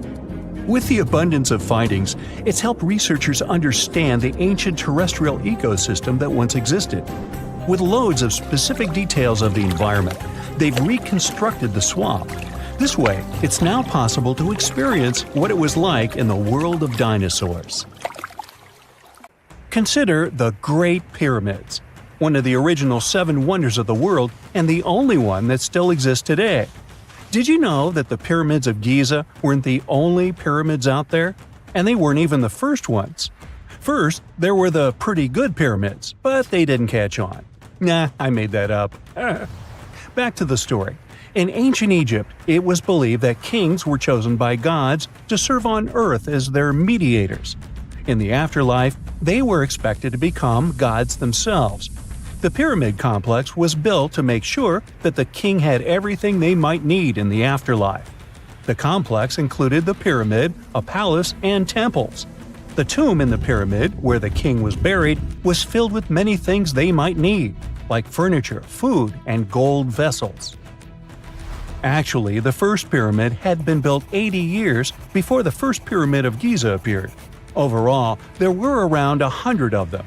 Some weren't finished though, since the construction took a while and not every pharaoh lived long enough to see the end of the construction. And now let's talk about the construction itself. The biggest of the pyramids of Giza is as tall as a 40-story building. So how on earth did they manage to build a structure that massive 5,000 years ago, long before machines and other equipment appeared? Well, let's figure it out. So Pharaoh Khufu ascended the throne around 2575 BCE, and his architects started the construction of the oldest and biggest of the pyramids of Giza. He figured that over 2 million limestone blocks had to be used to build the pyramid, each weighing around 2.5 tons, around the weight of a rhino. The architect wanted to finish the construction in 20 years. To make it possible, a stone had to be carried and pushed into place every 4 minutes, 24 hours a day, 7 days a week, and 365 days a year, except leap year. So obviously, a lot of workers were needed to make it happen. Many believe that it was enslaved people who worked at the pyramid's construction site, but that's not true. Workers came from all over Egypt to contribute to the project. All in all, around 25,000 of them. The Egyptians were doing all kinds of work, starting with manual labor and crafting tools to administrative work. They all worked around 10 hours a day. They were housed and well fed, and they were overall living a more comfortable life than an average Egyptian could afford at that time. Supposedly, the builders lived in a nearby temporary city and were a highly organized community with a strong leader. The pyramids seemed to be designed to align with the points on a compass, and their sides symbolized the rays of the sun. But back at that time, there were no compasses. Ancient Egyptians figured out the directions themselves and with amazing precision. To align the pyramids, they used 2 constellations. The construction site was arranged on the west bank of the Nile River. This also had a symbolic meaning. Just like the sun sets in the west, life sets in the west as well. The second pyramid of Giza was for Khufu's son, Pharaoh Khafre. It's a bit smaller, but this one has the famous noseless statue of the Sphinx. Of course, originally it had a nose. I would tell you what happened to it, but it's still a mystery, and no one knows for sure. Sphinxes have the body of a lion and the head of a human. They were considered guardians of important areas. This famous Sphinx, also pronounced Sphinx, has the head of Pharaoh Khafre and is guarding his pyramid, facing the sunrise. The Sphinx is one of the biggest and oldest statues in the world. Originally, it not only had a nose, but was also painted. Scientists have discovered traces of the red color of its face. So, most likely, the Sphinx was painted red. There are also remains of yellow and blue color on its body. The statue definitely wasn't boring.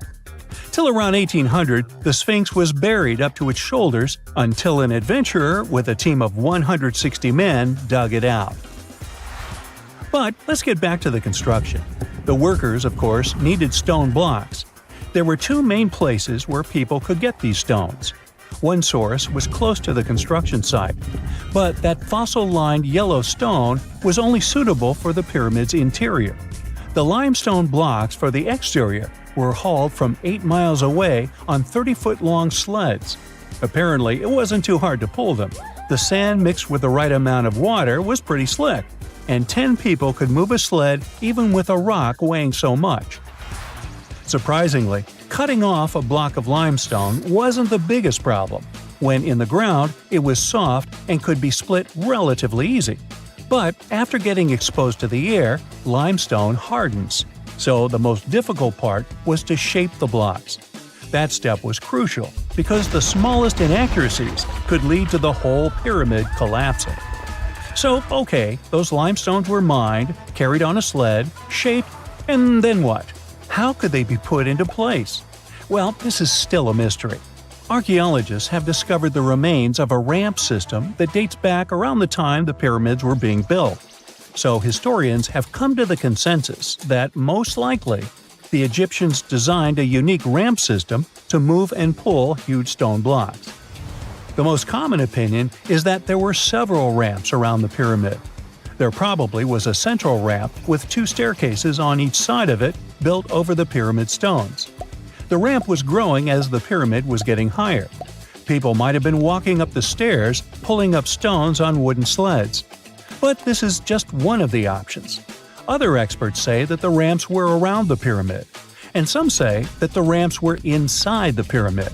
Maybe we will never know for sure, and it'll forever remain a mystery. The exterior limestone of the pyramid was polished with sand and stone until it gleamed. On top, there was a gold and silver capstone, which glimmered over Egypt like a second sun. So that's how it was 5,000 years ago. Now, about the interior. Surprisingly, there's not much inside the pyramid. Most of it is just solid stone with very little open space. But let's take a quick look inside. From the entrance, there are two stairways, one going down and the other going up. They take us to the chambers. There are 3 of them inside. Now, why is that? Apparently, throughout the whole construction, a burial chamber had to be prepared at all times, just in case a pharaoh kicked the bucket before the construction ended. So, separate chambers were built one after another as the construction progressed. The last of them was the main one. It's called the King's Chamber. It's the one where Khufu was resting.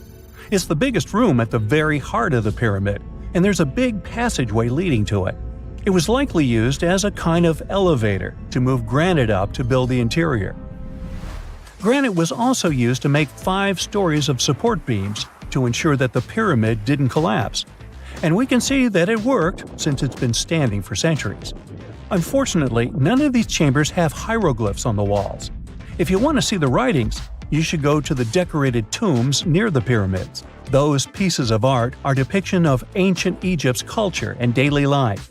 The texts allow researchers to study their language and grammar. The treasures that once were in the pyramids have been taken by people. There are also many secret tunnels and passages inside the pyramids, but even today, no one knows the whole plan of the interior. Scientists have been sending little robots with cameras inside for many years, but there's still a lot we don't know about the pyramids. Now they're trying to use an X-ray to scan the pyramids from the outside, without going inside. So yeah, ancient Egyptians did create a mystery no one has been able to crack for 5,000 years already. A gruesome discovery took place in Egypt some years ago. You want to hear about it? 16 human hands, carefully buried in 4 eerie pits. They didn't look too much like human hands at first, since they were abnormally large, but they were. Weirdly, there were only right hands. No left hands were in sight. It turned out that it points to the practice of an ancient dark ritual. Old Egyptian art and tales talked of a ceremony where warriors would present the right hand of their adversaries as proof of victory and ask for gold in return. Egyptians believed in the afterlife, so cutting off someone's hand meant you cut off their power eternally. Guaranteeing this type of defeat was interesting to the winning party. Here, the fight was between Egyptians versus Hyksos, who lived in what was once known as Canaan. Egypt has always been the center of some history-changing findings, and some time ago, this papyrus was found. If we stretched it open, it would be just a tad bigger than the height of a skyscraper. The world's tiniest skyscraper, which is located in Wichita Falls, Texas. When humans didn't write on their notes app, they wrote on this thing, made from the medulla of a papyrus plant. Around 2,000 years ago, ancient Egyptians wrote something reminiscent of a book where they describe most of their funerary traditions and their visions of the afterlife. It's considered one of the most important texts from ancient Egypt and is still sold in bookstores to this day. This ancient manuscript was unearthed from a chamber located just south of the Pyramid of Djoser, located in Saqqara. Oh yes, Djoser is the oldest pyramid in Egypt and not the Giza pyramids like most people think. So recently, the site of Saqqara buzzed with excited archaeologists who probably found one of Egypt's oldest complete mummies. They believe that this beautiful and well-preserved mummy was that of a wealthy man. He was discovered in a deep shaft, covered in layers of gold leaves. There are many symbols that show he was an important and wealthy man, like the band he wore on his head, the bracelet on his chest, and the fact that he was embalmed with a tunic, which was reserved for Egypt's finest. The most exciting part of the entire discovery was finding the resting place sealed with mortar, just as the ancient Egyptians had left it 4,300 years ago. Now this may sound weird, but back in 2008, archaeologists discovered a missing pyramid. Now it went missing because it deteriorated over the span of 4,000 years. Today, you can only see its base. It was a pretty important site back in ancient times. It is said that around the area of the pyramid, the ancients hosted a special type of ceremony where high priests would carry mummified remains of sacred bulls. Now, here's a fun fact. Ancient Egyptians believed that Apis bulls were earthly incarnations of the city deity of Memphis and was connected to rites of fertility. It wasn't just any Apis bull, though. They needed to be all black, with a single white mark between its horns and a bunch of very specific characteristics. They were selected by the local priests and honored until they passed away. After that, they were mummified and buried in underground galleries. Meanwhile, this missing pyramid sort of disappeared around the 1800s. It was a German archaeologist who first found it in the village of Saqqara. He called it the Headless Pyramid when he first found it. But then, years after the official discovery, the desert sand came along and covered the whole thing. There were some excavations between the 19th and 20th centuries, but they weren't too systematic. That's why scientists were so thrilled when they dug an entire pyramid's base after removing the 25-foot mound of sand that was covering it.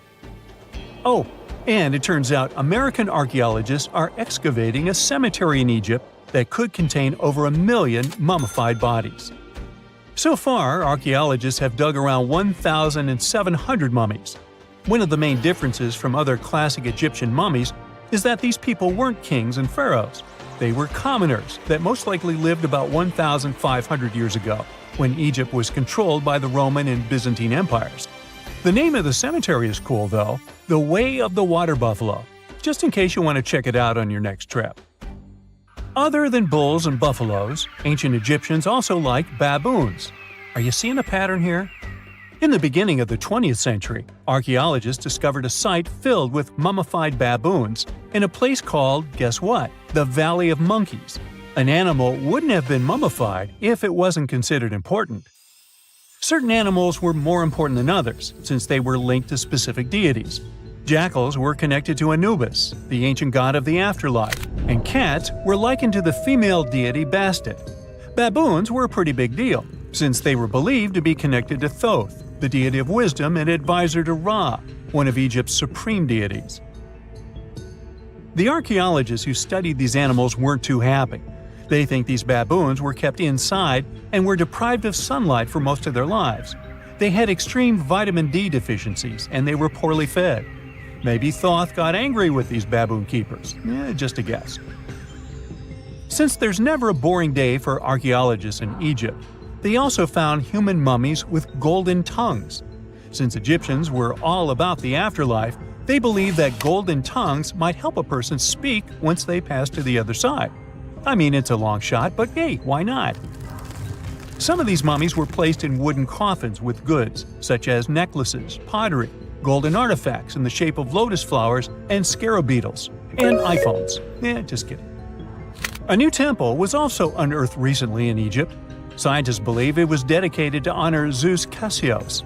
That deity would be a cross between Zeus, the almighty Greek deity of the sky, and Mount Cassios. While digging around the Sinai Peninsula in Egypt, archaeologists spotted 2 pink granite columns poking out of the ground, and bingo. They believe these columns represented the temple's front gate and collapsed during an earthquake many years ago. And speaking of deities, there weren't only super serious deities. Recently, scientists unearthed a golden ring in a city south of Cairo. No, Frodo, it's not magical. It was a normal gold ring, but it had the depiction of the deity of fun, officially named Bes. This deity is often described in sacred texts as a happy, chubby dwarf. Today, many tattoos we get are sorta deprived of any sense and are made of aesthetic purposes only. In ancient Egypt, though, women would get tattoos as a token of protection for childbirth. That's what scientists think, at least. Around the Nile region, scientists found some mummies that had well-preserved tattoos, which is a rarity since the skin deteriorates so easily. 2 of these women tattooed their lower backs, and the drawings were simple. They were mostly pictures, including that same chubby dwarf we just talked about, Bes. He also had a side hustle as the protector of women during childbirth. Now, would you believe me if I told you ancient Egyptians invented robots? No? Well, that's because that's not entirely true. Sure, they were astronomers, mathematicians, and engineers, and somehow they also squeezed an eccentric invention into that package. An automated deity some scientists called Hathor. This wooden statue had been in the Metropolitan Museum of Art for years before someone noticed its secret. With the help of an X-ray machine, specialists discovered a mechanical operating system inside it. The pulley-like axis goes from the statue's shoulder to her left leg. When the system rotates, the statue raises and lowers her hand. Hey, pick me, pick me. When you hear the word mummy, you might get a chill down your spine. That's because most of us associate this word with those creepy characters we've seen in some scary movies. But in reality, mummies have helped us understand a lot about ancient civilizations, their rulers, and about how people used to deal with losing their loved ones. The people most famous worldwide for their mummies are the ancient Egyptians. They believed that some sort of existence after passing away was possible, if certain conditions were met. That's why they insisted on preserving the human body through the process of mummification and placing the mummy in a furnished tomb, kind of like giving it a fully functioning apartment of its own. Why did they believe in this? Well, because they were deeply connected to their natural environment for the most part. They saw the natural cycles around them, like how the sun rose every day, followed by the moon, or how new life was always sprouting from plants, even after they had wilted away. They also believed that the powerful spirit Osiris, who represented the cycle of passing away and resurrection, played a role in this process. To prepare for the afterlife, the ancient Egyptians followed certain rituals, like mummification, which involved using materials like honey, resins, and incense to preserve the body. There's no other mummy more popular than that of King Tut. He was a young pharaoh who ruled over 3,000 years ago in Egypt. The problem with discovering ancient royal tombs is that most of such burial sites were previously robbed. People knew ancient rulers had been left with many valuable belongings, so those locations became vulnerable to thieves. When King Tut's tomb was opened in 1922, people were excited because it had not been robbed, like many other previously discovered royal tombs. That's how well hidden it was.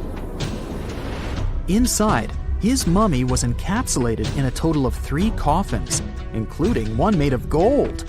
The objects found in his tomb showed us what ancient Egypt was like, and studying his mummy also helped us learn about the culture and practices popular at the time when he passed away. We also learned about his family by looking at his DNA. Scientists were able to discover that he had had a disease called malaria and a problem with his foot that might have made it hard for him to walk. Ramses II was another pharaoh in Egypt who ruled for 68 years, which was quite a lot back in the day. He was known for his expansion campaigns and building projects. Many objects from his time as a ruler still exist today, including a large statue of him. Ramses II was about 6 feet tall and lived to be about 90 years old. After looking at his mummy, scientists concluded that he may have had a medical condition that affected his spine. Now, remember those thieves I mentioned before? They are probably the reason why Ramses II ended up in a plain coffin in a secret collection of royal mummies at Deir al-Bahari, which was rediscovered in 1881. Thankfully, archaeologists were able to identify him because his journeys had been recorded on his wrappings.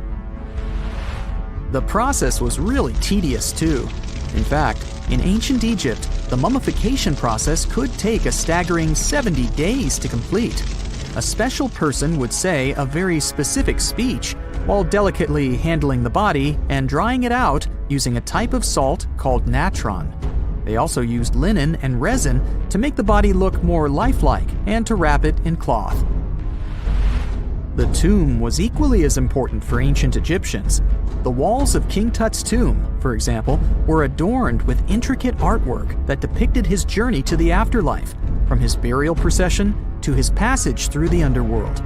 The ancient Egyptians believed that everyone made this journey after passing away, and they filled their tombs with items and paintings to help the person in their spiritual travels. Additionally, The walls of the tomb were decorated with spells from a special book, which contained a collection of poems that the Egyptians believed would help people reach the afterlife. And speaking of how important this journey was, people also placed food in these ancient tombs. In King Tut's tomb, archaeologists discovered 36 jars of vintage beverages and 8 baskets of fruit, which were believed to be left there to help him in his journey to the afterlife. The Egyptians believed that traveling to the afterlife took a really long time, so they left a lot of supplies, such as food and water, to sustain their loved ones. Pharaohs also generally had numerous luxurious garments and beautiful jewelry in their tombs to ensure that they would have a fashionable journey. These items included various types of linen clothing, such as tunics, scarves, gloves, and headdresses, as well as a lot of gold jewelry with precious stones, like bracelets, buckles, pendants, necklaces, rings, and even precious depictions of insects for protection. Some were also deposited with fans made from ivory and ostrich feathers to keep them cool in the afterlife. Some ancient rulers were even placed in their forever apartments along with boats. For example, Pharaoh Khufu built the Great Pyramid at Giza as his tomb, and a large ship was found inside. King Tut, however, was buried with multiple boat paddles, but no actual boat. Instead, he had 3 chariots and numerous walking sticks made of precious materials, perhaps indicating he'd rather travel to the beyond by land, not by water. Amongst the most interesting objects found near ancient mummies are bottles of oils and perfumes. If rulers were supposed to be fashionable, why not smell nice too, right? Also, some of them had some ancient kinds of board games, most of them made out of precious materials like gold or ivory. One of those games was called Senet. It was very popular amongst the ancient Egyptians and very similar to modern-day chess. The ancient Egyptians may have the most famous mummies out there, but they weren't the first to invent the procedure. In fact, it all started in South America with an ancient civilization named the Chinchorro. As far as we know today, these people were the first to mummify their loved ones that had passed away. They did it somewhere around 2,000 years before the Egyptians started their own rituals. Sure, we can tell a lot about ancient rulers by studying these mummies, but until recently, we had no idea what they really looked like during their lifetime.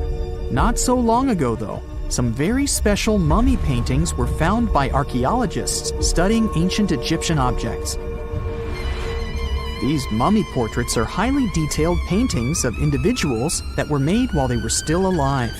Such paintings were often painted on wood, as opposed to the classical portraits we all know about, which are painted on canvas. They are known for their realism and beauty, and have even been used by researchers to diagnose diseases by comparing them to the corresponding mummies. Some of these portraits also include depictions of jewelry, which was later found on the mummies.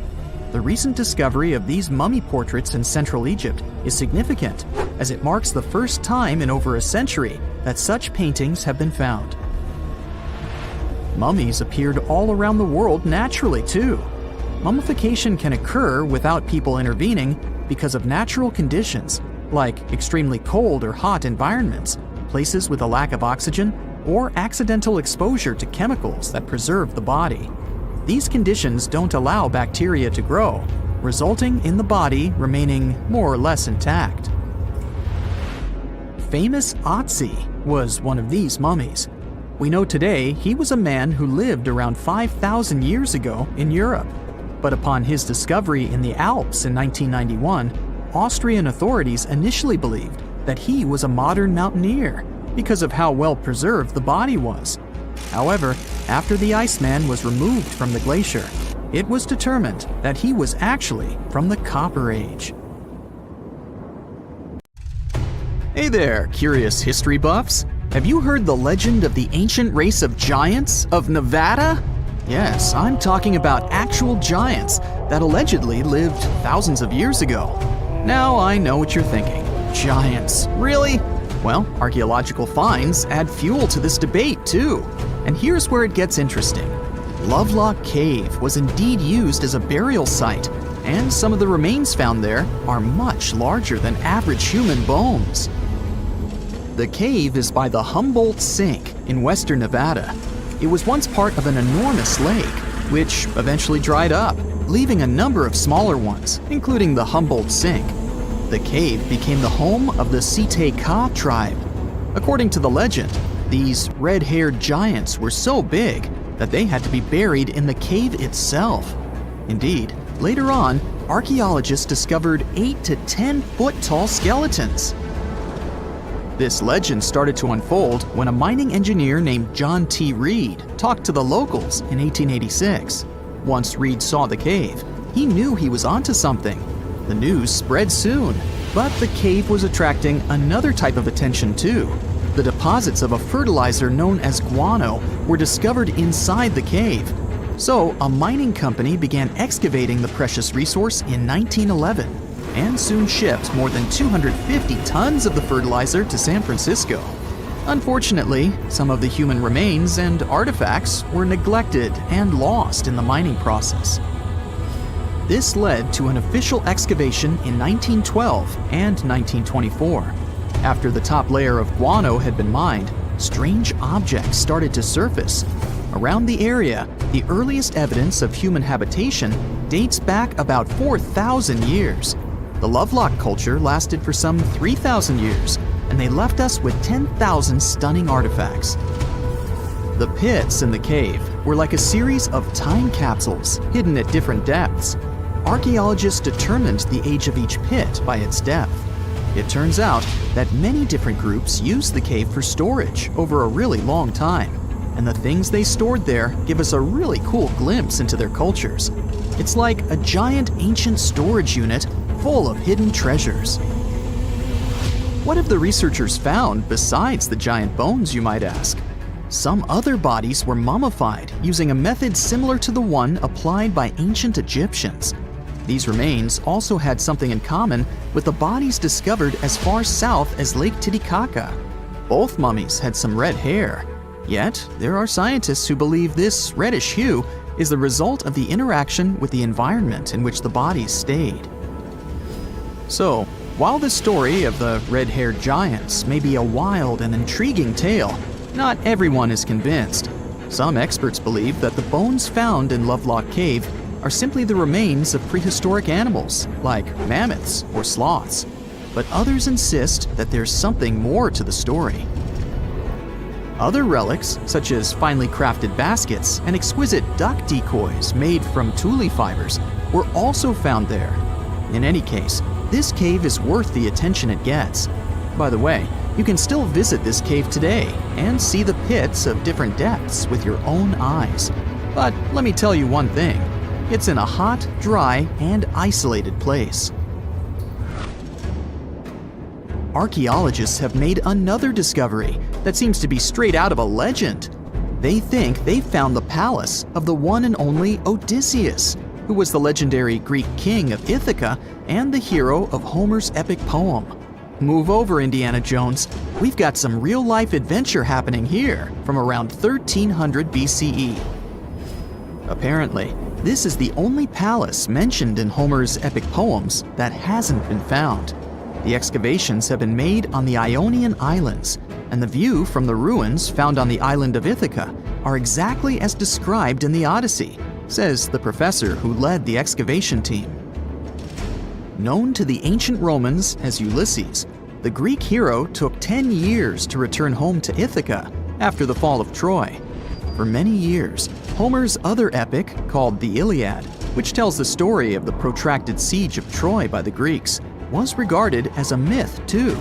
But then, in the 1870s, Troy was rediscovered in modern-day Turkey's Çanakkale city. So, if they found Troy, who's to say they couldn't find Odysseus' home? The researchers were following Homer's words as a roadmap. The excavation site has a building complex with 2 levels. It has important finds, such as storerooms and workshops, a complicated drainage system, and fragments of pottery. It also has a well from the 8th century BCE, which is around the time when Odysseus is believed to have been the king. Yet, not everyone is convinced that the team has actually discovered the home of Odysseus. A British researcher named Robert Biddlestone insists that Homer's description of ancient Ithaca isn't very similar to the island that now has its name, and that Odysseus' kingdom was actually on the Isle of Cephalonia. However, Italian archaeologist Adriano La Regina might have a more realistic approach to this debate. He says that whether this find has a connection to Ulysses or not, what's more important is the discovery of this royal palace. Once upon a time, in a land far away, the Klamath Indians spread a legend about the creation of Crater Lake. Okay, maybe this land is not that far away, and it still exists. You can find it in south central Oregon, in the western United States. Anyway, the legend has it that this lake was formed in a vicious battle between two volcanoes, Mount Mazama and Mount Shasta. Then the spirits of earth and the sky, which are Lao, who ruled the below world, and Skell, the chief of the above world, joined the fight. It turned into a geological drama. During the battle, darkness veiled the land. The fight was over when Mount Mazama collapsed and sent Lao back into the underworld. Then the rain filled the pit and created a lake in the place where the mountain had once stood. Flash forward to our time. Scientists have discovered that Mount Mazama did erupt 7,700 years ago. Artifacts found in the area prove that the legend indeed contains some details about the explosion. The tale says that red-hot rocks were flying through the sky. This happened during the volcanic eruption that caused the mountain to collapse. This created the volcanic caldera, which later on got filled with water. What makes this legend came true story unusual is how long it has existed. According to researchers, these types of verbal stories lose their credibility within 600 to 700 years. That's why the legend about the creation of Crater Lake is so unique. So many generations, for hundreds of years, have been accurately passing down the information. This volcanic crater lake is now in a national park. It's famous for its deep blue color. The water in it is extremely clear. If you visit it today, the water you'll see won't be the same as for someone who will visit the place 250 years later. Because there are no rivers flowing into or out of the lake, the existing water evaporates and the lake gets filled again by rain and snowfall. Basically, every 250 years, the water is replaced. Plus, this lake is almost 2,000 feet deep, which makes it the deepest lake in the United States. Swimming is okay in the lake, but there's only one legal and safe trail to get to the shore. There are other activities, such as fishing and boat tours. Shared human experiences, such as birth, marriage, and aging, may explain why certain tales are shared globally. Similar struggles and obstacles faced by humans around the world generate similar themes in traditional stories about love, parenting, and mortality. So, do you have legends or tales you've heard of from your grandparents? Who knows? Maybe your ancestors too witnessed a cool historical event. Imagine you can spend an entire week digging in the ground, scanning for ruins, and taking photographs of the world's most surreal archaeological sites. Would you be up for it? Grab your magnifying glasses and let's do some digging. When in Rome, do as the Romans do. Walk around the city stumbling upon ancient history, So you're strolling around Esquiline Hill on a sunny afternoon. You have just finished your third gelato when you suddenly see it. The magnificent Domus Aurea, or Golden House, for the non-Latin speakers. The Roman Emperor Nero ordered to build this huge palace back in 64 BCE. The construction finished in 68 BCE. In its glory days, it occupied an area 3 times the size of the Vatican City. The building had gold leaf decor, semi-precious stones, and tons of frescoes. There were over 300 rooms in the palace, some of them overlooking the beautiful vineyard and animal-filled woods nearby. It held an enormous 100-foot statue of Nero himself. The octagonal wall was the grandest construction in the complex. Originally, it was a banquet hall with waterfalls cascading down the back walls. The hall rotated around its axis day and night as petals fell from above. Nero's successors stripped the whole palace of its materials. Today, tourists can visit the main structure and, of course, the octagonal hall. They excavated it, and you'll easily recognize it even with its bare walls. After flying halfway across the world, we're deep in the Cambodian jungle. Good thing you brought bug spray with you. Mosquitoes can get crazy in this tropical climate. Hidden among the forest is the city of Angkor. It was the capital of the Khmer Empire from the 9th to 15th century. FYI, the word Angkor means capital city in the Khmer language. The city became one of the largest in the pre-industrial world. Researchers say nearly 1 million people used to live there. Today, Angkor attracts visitors from around the world because of its stunning architecture. You can recognize the Khmer style in the use of huge blocks of sandstone. At the center of the complex lies Bayon Temple. It's decorated with 216 smiling faces, which scientists say are meant to resemble the founder of the Angkor Empire. They believe the towers used to be decorated with gold, but today the site is a maze of vine-covered temples. The city was abandoned in 1431 and wasn't rediscovered until the 1840s. In 1992, they named it a UNESCO World Heritage Site. The United States is not usually synonymous with ruins, but here's one. In the mountainous state of Colorado lies the ancient home place of ancestral Pueblans. Throughout the Mesa Verde National Park, there are over 600 cliff dwellings built by the Pueblans around the 1190s. The Cliff Palace alone had over 150 rooms. It was a multi-story building of sandstone and mud mortar. To arrive at the balcony house, visitors had to climb a 32-foot ladder. There, you can see a mid-sized village of 38 rooms and 2 kivas. Kivas are traditional chambers built by Pueblans for ceremonial purposes. By 1300, the Pueblan occupation of the Mesa Verde ended. Thankfully, the site is open for visits now. If you like terracotta landscapes, you came to the right place. The city of Petra is a marvel of the ancient world. Located in Jordan's desert, the city was a commercial hub back in the 4th century BCE. The Nabataeans, an Arab Bedouin tribe, lived in the so-called Rose City and thrived for many years, accumulating a significant amount of wealth. They invented an innovative water management system that made the region habitable. The rock-carved gate-like structure Petra is famous for is what is called the Pharaoh's Treasury. It stands at the main entrance to the site and is said to have a hidden treasure beneath it. In the early 2000s, the site was named one of the 7 new wonders of the world. All the way in South America, in the country of Guatemala, lie ancient Mayan ruins. The lost city of Tikal is a site made of 12,000 buildings, the remains of the capital of the ancient Mayan Empire. It is comparable in importance to London or New York. The North Acropolis is Tikal's most ancient complex of monuments. Built solely by human hands in 750 BCE, it served as the resting place of kings and chiefs. Back in the day, the step pyramid temples were painted a beautiful red. Mayans loved that color. Today, of course, you'll only see the limestone. Archaeologists have no clue as to the cause of Tikal's decline. Was it drought, disease, or something else altogether? Located on the left bank of the river Tigris is a strange old ruin, a battered archway.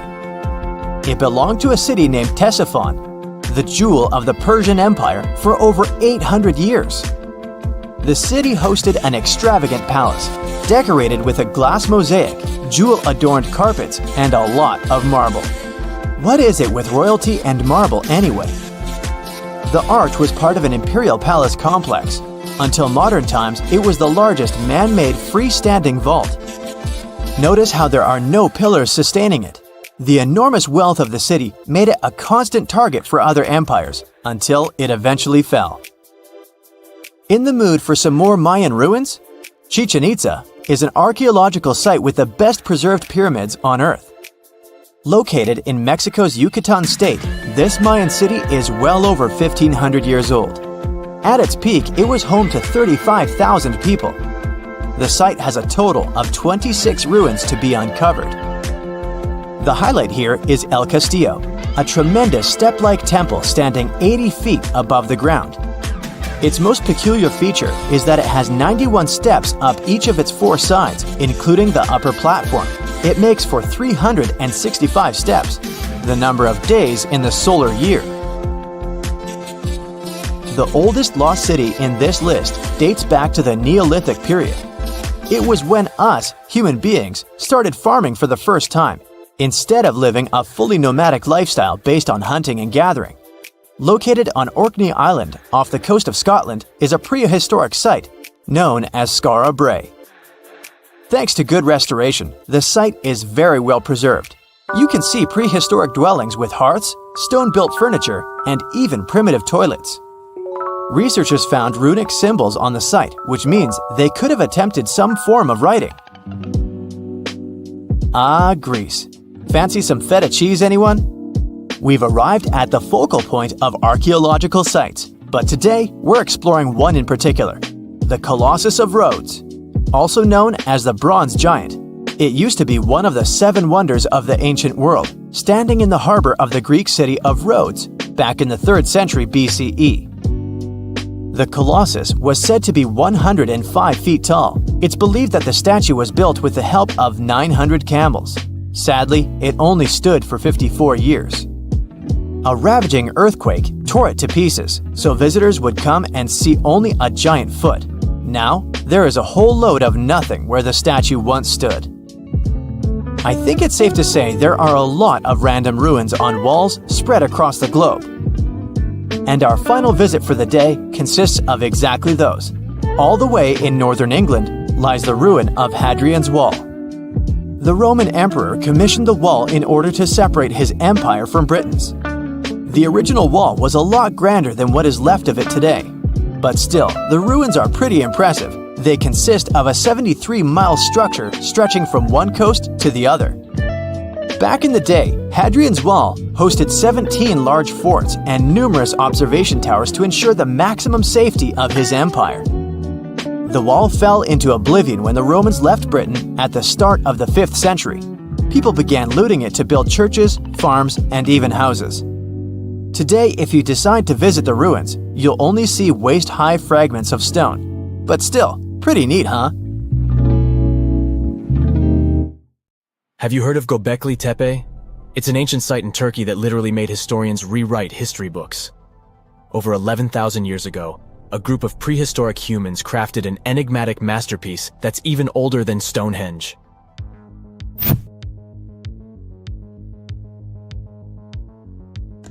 Before its discovery, archaeologists believed that people didn't know about iron and weren't good at making pottery. They were sure that settled life only emerged with the need for agriculture. But Göbekli Tepe changed this belief.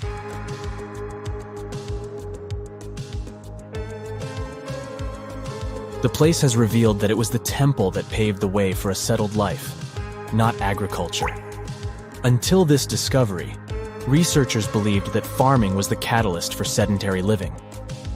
Meet Professor Schmidt, the guy whose findings changed this theory. He managed to prove that hunter-gatherer communities laid the very foundations of this way of life.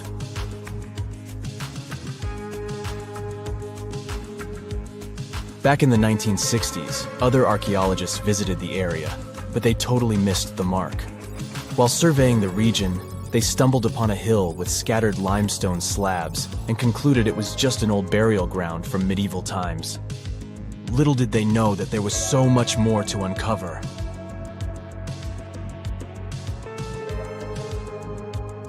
In 1994, Schmidt embarked on his own survey of prehistoric sites in the area. Surprise! He instantly realized he had discovered something truly extraordinary. Unlike the nearby flat and barren plateaus, Göbekli Tepe had a gently rounded top, rising 50 feet above the surrounding landscape. Funny enough, the translation of this place's name is Potbelly Hill. Schmidt was sure only humans could have made something like this.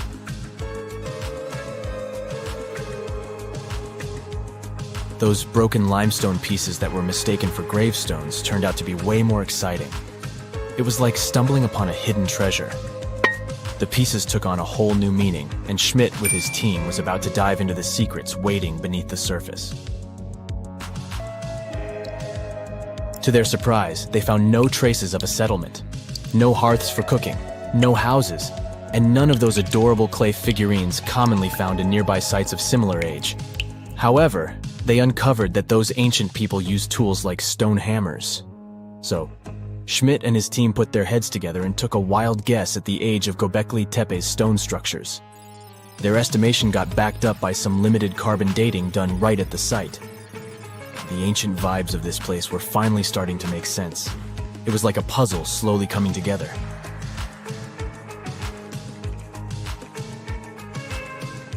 You may think that back then, people didn't have special tools to create something as cool as Göbekli Tepe. Not true. Turns out, these prehistoric folks used flint tools instead of fancy metal chisels. They were also skilled at chipping away softer limestone and crafting pillars right on the spot. Afterward, they carried the pillars a short distance to the summit and placed them upright. Once the stone rings were complete, they covered them with layers of dirt. Over time, they added new rings, and voila! You've got a cool hill to impress people in the future.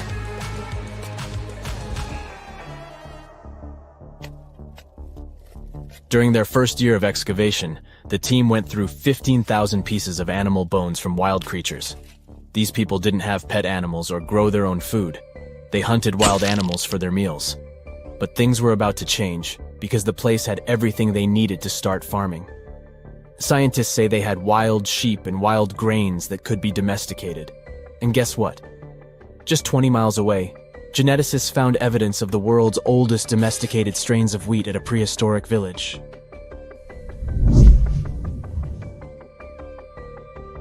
These amazing findings have completely changed how we view civilization. In the past, experts believed that people needed to learn how to farm and settle in one place before they could build temples and develop complex societies. But guess what? Schmidt's research flips that idea on its head. He claims that the incredible effort put into constructing these astonishing structures actually set the stage for the development of advanced societies. It means that societal and cultural changes happened before agriculture. Schmidt has this fascinating hypothesis about Göbekli Tepe. He thinks it could have been a special burial site where people left their loved ones. And here's the twist. The burial site was adorned with fancy statues and symbols representing deities from the spiritual realm. The idea that Göbekli Tepe could have served as a sacred place adds another layer of complexity to the whole story. While the site's true purpose may remain elusive, Schmidt's insights invite us to consider the profound interplay between life and the afterlife, and the deep reverence ancient hunter-gatherer societies may have had for their departed ancestors. Now let's talk about the stars of the show, the mesmerizing T-shaped columns that dominate Göbekli Tepe. These mysterious structures range from 10 to 20 feet tall and most likely represent stylized human figures. But one figure stands out from the rest, the three-dimensional lion relief. This depiction really fires up our imagination. Why? Because it hints at the possibility that lions roamed Anatolia during the Neolithic period.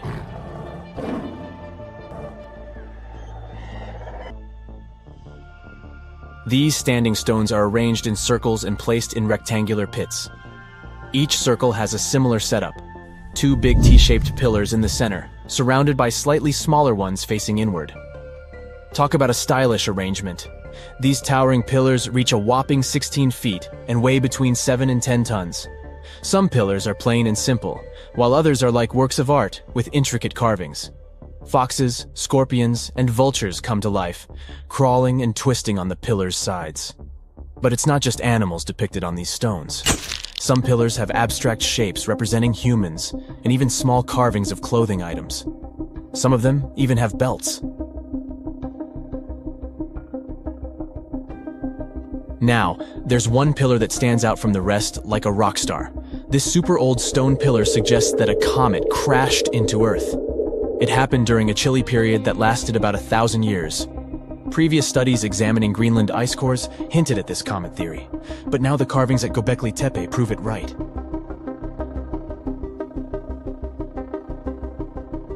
The carvings on the pillars are like a historical comic strip.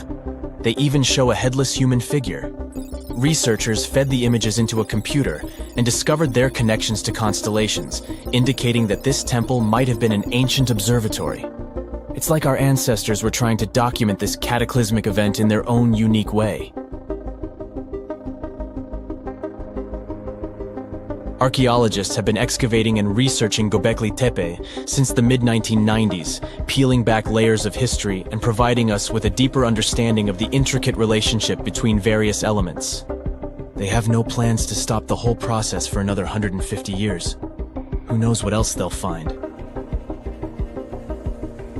You see, Göbekli Tepe has been labeled purely as a ritual site with no signs of domestic activities.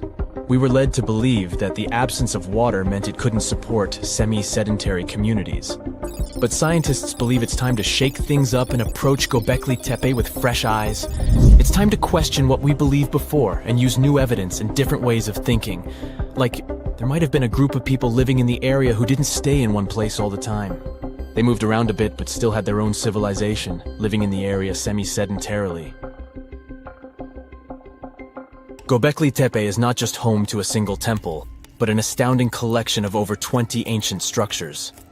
As archaeologists delve into the depths of this wonder, they are unraveling its unique layout, featuring two prominent focal points at the heart of each establishment, complemented by smaller structures and dividing walls. What's even crazier is that in this area, there are over 200 obelisks, which are narrow tapering monuments. If someone finally invents time travel and you hop on a trip to the past, you won't recognize many of the things you know and love today. The Statue of Liberty and the Egyptian pyramids, some basic gadgets like the remote control and your laptop, and even the corn you have for lunch have all changed beyond recognition. When the pyramids were originally built in ancient Egypt and Giza and other places, they didn't look sandy brown at all. All of them were covered with white limestone. If you had seen them under the hot African sun, you'd have to look away. That's how smooth and shiny they were.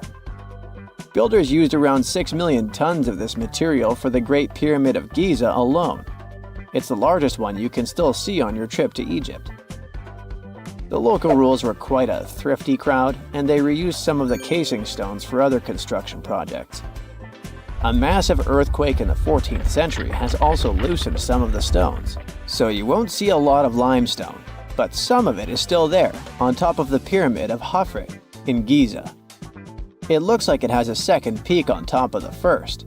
In ancient times, all pyramids used to have capstones called pyramidions, covered in a mix of gold and silver.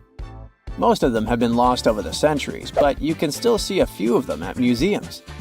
They show images of Egyptian deities. The pyramids were probably modeled after a sacred pointed stone, the benben. It represented the rays of the sun. Now, lifting heavy rocks wasn't so simple without the tech we have today. I guess you'll agree with me if you helped your friends move at least once, and they made you carry the couch. But those smart Egyptians of the past thought of that and chose the pyramid shape. It lets the weight distribute evenly throughout the whole thing. The Statue of Liberty has also had a major makeover since it was first unveiled in 1886. Believe it or not, it used to be a shiny brown color, just like a penny. 20 years later, it changed its color to green. It wasn't a fashion statement, but a chemical reaction. The statue is covered with hundreds of thin copper sheets. When copper reacts with air, it naturally forms a protective layer called verdigris. This layer protects what's under it from corrosion, and that's why statues and other things made of copper, brass, and bronze can last so long. When Lady Liberty first turned green, people in authority decided it would be a good idea to paint it all over. It was way before social media, so you couldn't just drop an angry comment under the post describing the idea. But they wrote about it in the local newspapers, and the public didn't love the idea. Then the Times interviewed a copper and bronze manufacturer, and he confirmed they shouldn't repaint it, because removing the protective layer would mean destroying the statue. Over the years, people have suggested painting Lady Liberty several times, but no one has ever done it. I don't know about you, but I can't imagine that lady in any other color, so I guess it's for the better. You love bananas as much as I do? Next time you enjoy a juicy soft one, remember you gotta thank selective breeding for that texture. The original wild bananas had many large, hard seeds and not so much delicious pulp. And hey, who doesn't like a sugary watermelon? It has a history of over 5,000 years, and it used to have bitter, yellowish white flesh and was really tricky to open. Selective breeding saved the day again, and watermelons got way sweeter. Japanese scientists went further and invented the seedless version. Corn's grandmother is a Mexican grass called teosinte. The kernels in this grass were small and hard to get. Farmers from many thousands of years ago saved the seeds only of those plants that were larger or tastier, or with kernels that were easier to grind. Thanks, my friends, for giving us the corn that's edible and even delicious. And just imagine, wild avocados were so small that they could easily fit in the palm of your hand. The pit in them was so large you wouldn't find much edible material inside. They also had a much harder shell than the ones we're used to. You probably wouldn't get a lot of work done without your beloved computer today, but I can't tell you exactly whom to thank for this invention. The ABC from 1942 is one of the contendants for the title of the first computer. It's short for the Atanasoff Berry computer, named after its inventors at Iowa State University. The ABC weighed over 700 pounds. Yep, yours must be way lighter than that. That big boy consisted of around 300 vacuum tubes and had a rotating drum, a little bigger than a paint can, and had small capacitors on it. A capacitor is a gadget that can store an electric charge, like a battery. The ABC could solve problems with up to 29 different variables to help scientists save some time. Like modern computers, it used binary digits, ones and zeros, to represent all numbers and data. Because of that, it was possible to do the calculations electronically. And now, my favorite part, the ABC finished one operation about every 15 seconds. Just for you to compare, it's millions of operations per second now. Unlike the tech we use today, the ABC did not have a changeable stored program, so the program could only do a single task at a time. An operator had to write down the intermediate answer and then dial that back into the computer. Sounds like another reason to be happy we live in the 21st century. That remote control you use for all sorts of appliances has gone a long way too. Nikola Tesla, who gave us alternating current, designed one of the first wireless remote controls back in 1898. He named his invention teleautomation and demonstrated it on a miniature boat controlled by radio waves. The boat had a little metal antenna attached to it. Tesla sent signals to the boat using a box with a lever and a telegraph key, which was his version of a remote control. Those signals set electrical contacts on the boat into motion and moved the rudder and the propeller, and Tesla was controlling the boat. The concept of the remote control soon spread to other gadgets. The first television remote control followed in 1950. It was designed by the Zenith Radio Corporation, called LazyBone. Don't take it personally, please. This LazyBone had a massive cable that was attached to the TV set, and those who tried it didn't fall in love with the invention because they tripped over that cord. I feel your pain, my friends. If you live or work on one of the top floors, you gotta love this one. Meet the first passenger elevator. It traveled at the speed of 40 feet per minute. Not the fastest, I know, compared to today's record, which is 40 feet per second. But hey, it was built back in 1857 in New York and was more of a tourist attraction than a necessity. The elevator had a steam engine hidden in the basement of a 5-story building. 3 years later, they shut it down because the public didn't appreciate it. Otis Tufts filed the first patent for a vertical railway around the same time. His invention included an actual car with a bench inside for people to sit on. Sounds like a great spot to hang out with friends to me. What do you say? Then they started adding elevators to luxurious hotels around the world. They were entire rooms with a rich design, upholstered seats and mirrors on the walls, and sometimes even a small chandelier. There was an obligatory operator who'd close the door and the car would start its super slow ascent. It was still more about style than about speed, so I guess I'd choose the stairs. It's nighttime, and you're about to walk inside Pharaoh Tutankhamun's final resting place. You know, King Tut. You don't have a torch, but at least you came with a flashlight. You walk down several flights of stairs and observe how the walls are carved in hieroglyphics and what looks like a spell. Those who take anything from this place will be doomed for life, the spell says. Even if you don't really believe it, this scares you a little bit. You find a huge stone door. Is it a trap? You manage to open it, but oh no, it's only an empty chamber. You check your map. It seems like you're heading in the right direction. After what feels like hours, you realize you must be trapped inside a labyrinth. You try to retrace your steps, but you can't find the door where you came in from anymore. That's it, you think to yourself. You've fallen for the Pharaoh's trap. What's worse, you didn't bring a lunch. Okay, so we've all seen Hollywood movies where the main character is exploring ancient ruins and faces some seriously dangerous traps, right? We've been told Egyptian royalty protected their final resting places with venomous scorpions and snakes, sliding doors that will trap you for life, and giant rolling boulders that will crush anyone on their paths. The thing is, were these traps truly real? Well, I regret to be the one to break it to you, but this is all fiction. These elaborate traps were too technologically advanced for ancient civilizations to pull off. That is not to say, however, that there weren't any traps at all. Ancient civilizations, like the Egyptians and the Mayans, are known for their practice of building entire monuments dedicated to the ones who had passed away. These structures would often reflect the position of person occupied in society. So, for the really important people, the VIPs of their times, massive monuments were built to host their bodies long after they were gone. Some of these civilizations believed that a person's life would continue on the other side of the veil.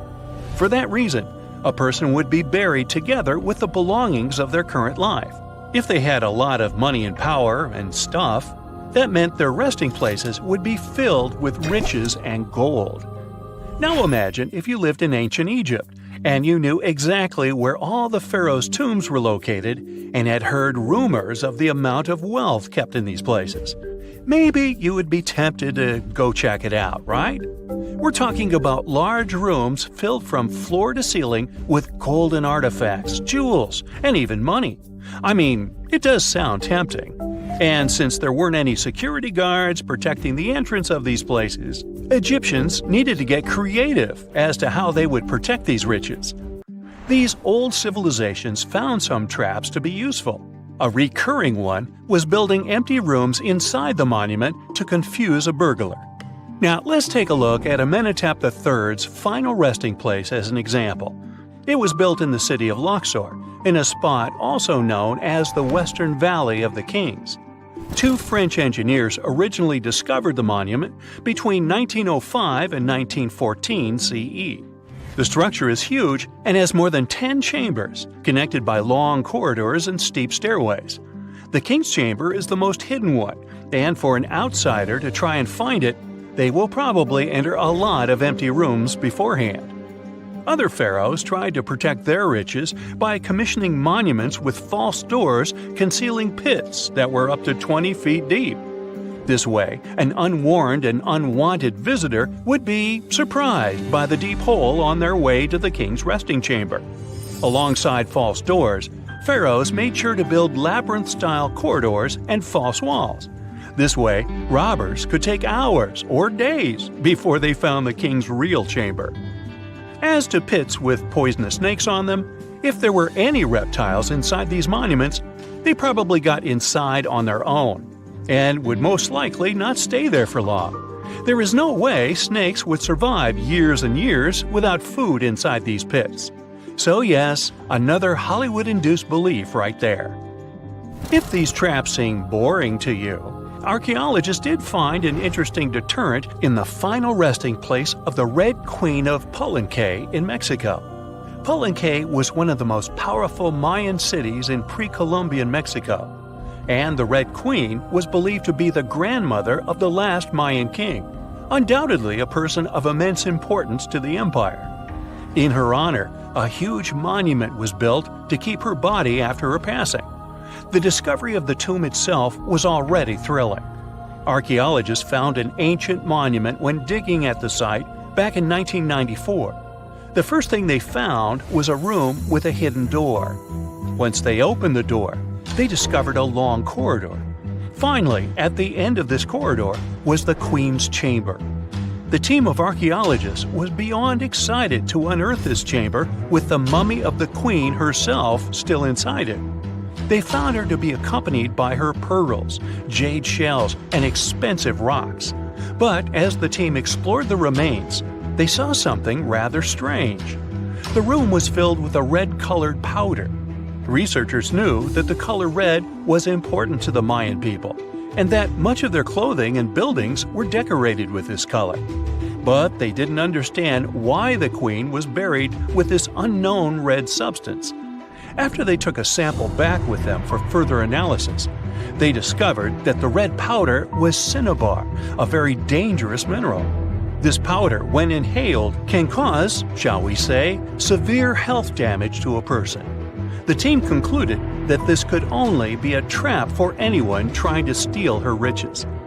Okay, so dangerous powders might have worked as the most intense traps we've seen until now. But perhaps the cheapest way to keep out unwanted visitors was to advertise spells written out all over the monument. We'd probably laugh at these today, but back in the day, they were more or less effective. Spells usually said that the person who took anything from that place would meet a tragic fate. Some spells said that robbers would lose their houses in big fires or terrible floods. Other spells said burglars would have incurable and undiagnosed health issues, but they weren't really enough to stop people from taking any gold. There are some stories surrounding how these spells might have been real. One of them is from the famous British Egyptologist Howard Carter, the one responsible for unearthing Pharaoh Tutankhamun's resting place in the 1920s. After months of unsuccessful digging, Carter discovered the tomb's existence by chance. He found the entrance to a stairway right beneath the soil where he had been searching all those months. With the help of a team, he cleared the piles of sand blocking the stairs and discovered a doorway. The door had several royal symbols carved into it, and Carter knew this could only mean a very important person had been buried there. And he was right. With a chisel, he made a hole in the top left-hand corner of the doorway and lit his vision with the help of a candle. He couldn't believe what he was seeing, the reflection of several golden and jeweled items crowding the chamber before him. Lost for 3,000 years, Carter had just discovered the final resting place of King Tut. But the story didn't finish here. This discovery was accompanied by a series of unfortunate events that led people to believe it had something to do with the pharaoh's spell. Carter himself mysteriously passed away just a few years later, and some of his assistants lost their houses in floods, just like one of the spells threatened. Some say it's just coincidental, as there's no real proof of these things being connected. Well, what do you think? Was this an effective trap after all? If there's a question that still baffles archaeologists to this day, it's this one. How did the ancient Egyptians build those magnificent pyramids? As far as we know today, their resources were quite limited, especially in terms of tools and building materials. We still don't have a fully satisfying answer, but hey, we've got some pretty amazing theories worth considering. The leading contender among these theories involves the clever Egyptians employing a sneaky strategy. Now picture this. They constructed a slanted and curving mound made of bricks, earth, and sand encircling the pyramid to be. As the pyramid grew taller and taller, they simply increased the height and length of this wacky structure. It's like they were playing an ancient game of Jenga. Now, how did they get those massive stone blocks up there? Well, according to the legendary ancient Greek historian Herodotus, they used sleds, rollers, and levers. It sounds like they turned construction into a supersized game of tug-of-war. And guess what? Herodotus also claimed that the Great Pyramid, the one from Giza, the granddaddy of them all, took a whopping 20 years to build. There's more. Herodotus also dropped a mind-boggling number on us. 100,000 men were supposedly involved in this pyramid extravaganza. Did they hire the entire Egyptian population? Well, it might not be as far-fetched as it sounds. These men were probably mostly farmers, so they probably focused on the pyramids when there wasn't much work to be done in the fields. Like during the flood season of the Nile River. Obviously, specialists in the archaeological community had something to add to this theory.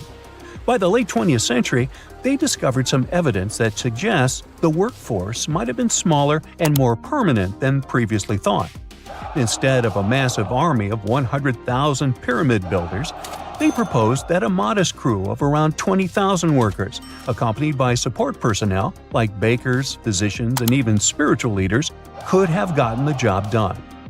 There was also this theory that claimed that the pyramids were actually built from the top downward. It suggested that these colossal structures were nothing more than isolated hills used as quarries. The stones were supposedly drawn from these hills, and over time, competing engineers took charge and transformed them into the iconic pyramids we know today. Now, before you dismiss this theory as a wild fantasy, some folks thought it wasn't completely crazy. After all, there are instances where isolated hills exist, so maybe this theory had a tiny glimmer of truth. Whether it involved ramp building or ingenious work schedules, one thing is clear. Those pyramids have definitely left their mark on history and on our imaginations. Now, speaking of ancient Egyptian mysteries, there's this gigantic unfinished obelisk sitting in ancient Egypt, and scientists are trying to figure out how it was shaped. Now, some people suggest that our industrious ancestors used handheld pounders to get the job done. One expert has a different take on the matter, though. He argues that if we take a closer look at the pattern left behind by the shaping tool, we'll notice something peculiar. The walls of the trenches surrounding the obelisk display a neat and even pattern, which is pretty unlikely if they were pounded away by mere mortal hands. According to this expert, those horizontal striations are usually the result of a tool that takes breaks while removing material, leaving its mark on the surface. But wait, there's more. Imagine the tool being rocked back and forth against the trench walls, clearing away the waste to keep the trench from narrowing. Well, in that case, the tool might have left some funky horizontal striations where it was pressed against the sidewall. This sounds like some fancy technology at play, don't you think? And guess what? The dynastic Egyptians probably didn't have access to that kind of know-how. Another famous Egyptologist from way back also uncovered a bunch of core drills during his adventures. Although the actual drill bits are missing, his collection houses these particular core remnants made of limestone, alabaster, and even granite. These constructions aren't the only amazing thing the ancient Egyptians left behind, though. As it turns out, the Egyptians were the genius minds behind the creation of the handheld mirror. Yeah, that little mirror you use every day to check yourself out. But here's the twist. These mirrors are like pieces of art. They were decorated with inscriptions and figures. But that's not all. The Egyptians had a serious concern with their appearance. They knew the importance of personal hygiene and looking fabulous. So, in their quest for pearly whites, they invented toothbrushes and toothpaste. Dental problems were pretty common back then, and their smiles weren't exactly all white. Dentistry wasn't their strongest suit, you see. Maybe their minds were distracted by all that pyramid building. So that doesn't mean those ancient toothpaste recipes weren't amazing. One delightful concoction included rock salt, mint, dried iris petals, and pepper. Some brave dentists in the 21st century tried it out, and it worked pretty well. Ground-up ash was also used in another recipe to create a tooth cleansing paste. Mint was missing, so that didn't do much for their breath. That's when the genius Egyptians came up with the world's first breath mints. They made tablets from heated spices like cinnamon, and they mixed it with honey. Now, let's shift gears to home decor, Egyptian style. They surely took ornamentation to the next level. While the concept of decorating furniture started in Mesopotamia, the Egyptians cranked it up a notch. They went all out with different colors of ink and even developed various weights of paper. Oh, and let's not forget about those cute little area rugs we all have in our homes today. Guess who came up with the idea? Yep, the Egyptians. They used the versatile papyrus plant to make those cozy rugs. And speaking of trends, the Egyptians loved their knickknacks. They had an assortment of small figurines in the shapes of cats, dogs, and people. These statues were made from various materials, like simple sun-dried mud to the ultimate bling of gold. It all depended on how loaded you were. The Egyptians were also all about farming, and they knew that clean water was crucial for their crops and animals. That's why they came up with some nifty inventions and techniques to make sure their land was fertile and their plants were happy. First off, they had the genius idea of using ox-drawn plows. They had two types of plows, heavy and light. The heavy plow would strut its stuff, cutting deep furrows in the soil, while the lighter plow followed behind, fluffing up the earth. But they didn't stop there. After plowing, the Egyptians would break up clumps of soil and sow the rows with seeds. To give those seeds a good old squish into the furrows, they'd march their livestock across the field, effectively closing up the furrows. But hey, all that hard work would be pointless if their seeds were as dry as the Sahara. That's where irrigation comes into play.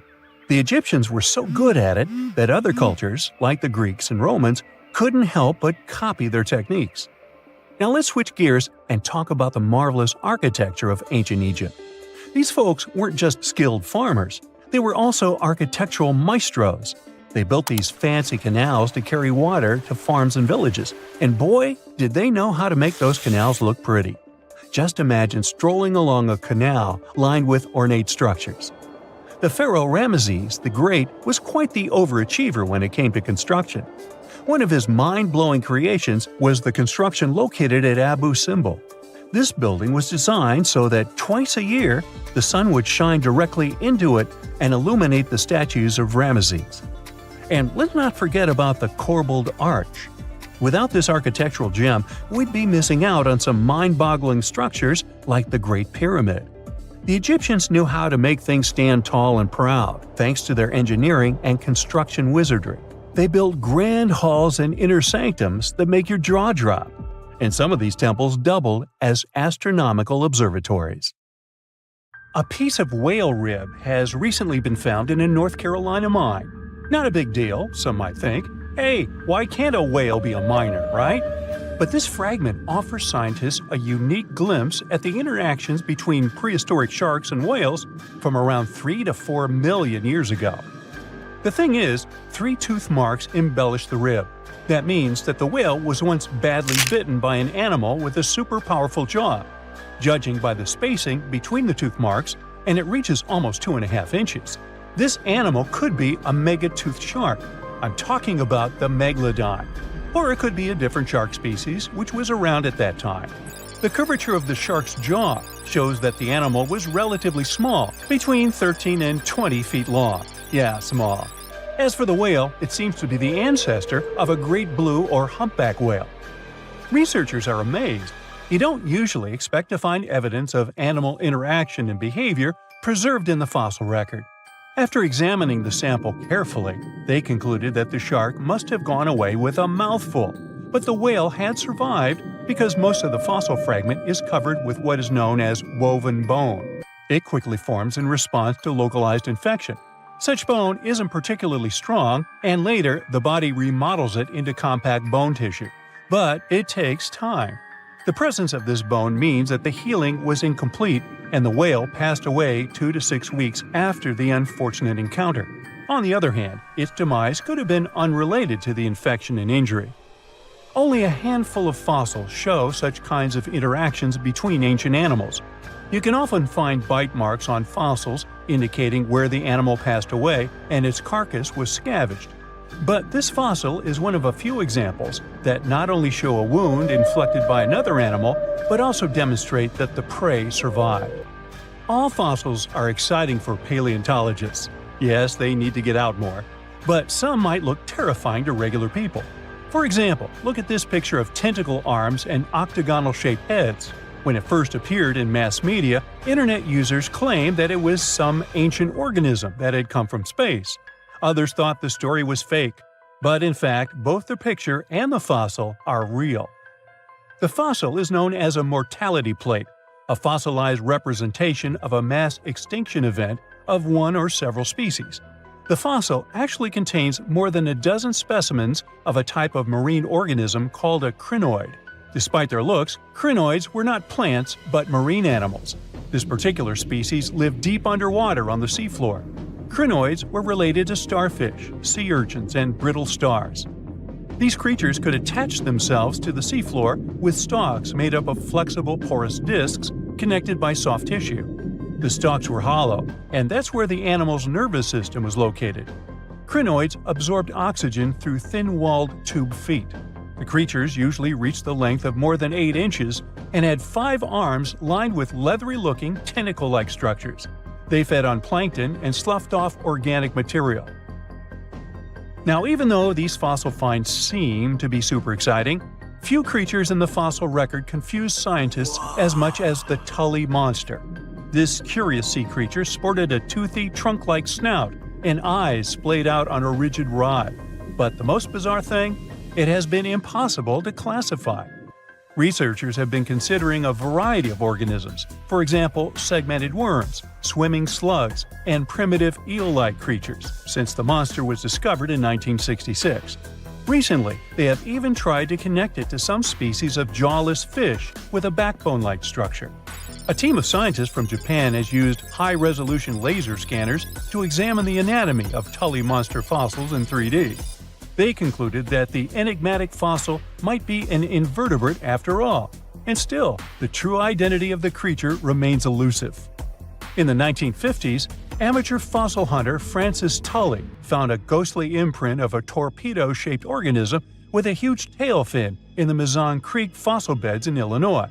Tully had never seen anything similar to the torpedo structure. He took his find to Chicago's Field Museum of Natural History. Paleontologists working there were baffled as well. Since then, scientists haven't been able to determine where the creature fits on the phylogenetic family tree, or where they should spend Thanksgiving. In 1741, an explorer and captain named Vitus Johansen Bering led an expedition to map the coast of Alaska. The ship he was on got shipwrecked on what later became known as Bering Island, and they got hungry. Half the crew survived thanks to the discovery of an extremely large sea cow. With the meat of these animals nourishing them, the sailors managed to build a small ship from the wreckage and return home. On their way back, a scientist who was among them spent his time documenting the animals and plants they had found.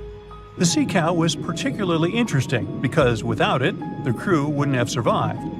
These animals were more than 26 feet long and weighed around 10 tons. All sea cows are member of the order Sirenia, marine mammals more closely related to elephants than cows. The scientists describe them as having black skin, a small head, and stubby forelimbs. Those sea cows floated on the water's surface, munching on kelp. After the information about these animals became widespread, sea otter fur trading expeditions made use of that convenient depot en route. Sea cows were docile and could be easily hunted. Long story short, within 27 years after the scientists mentioned those animals, they were driven to extinction. But it's not the saddest part. The fossil record reveals a much deeper and darker history.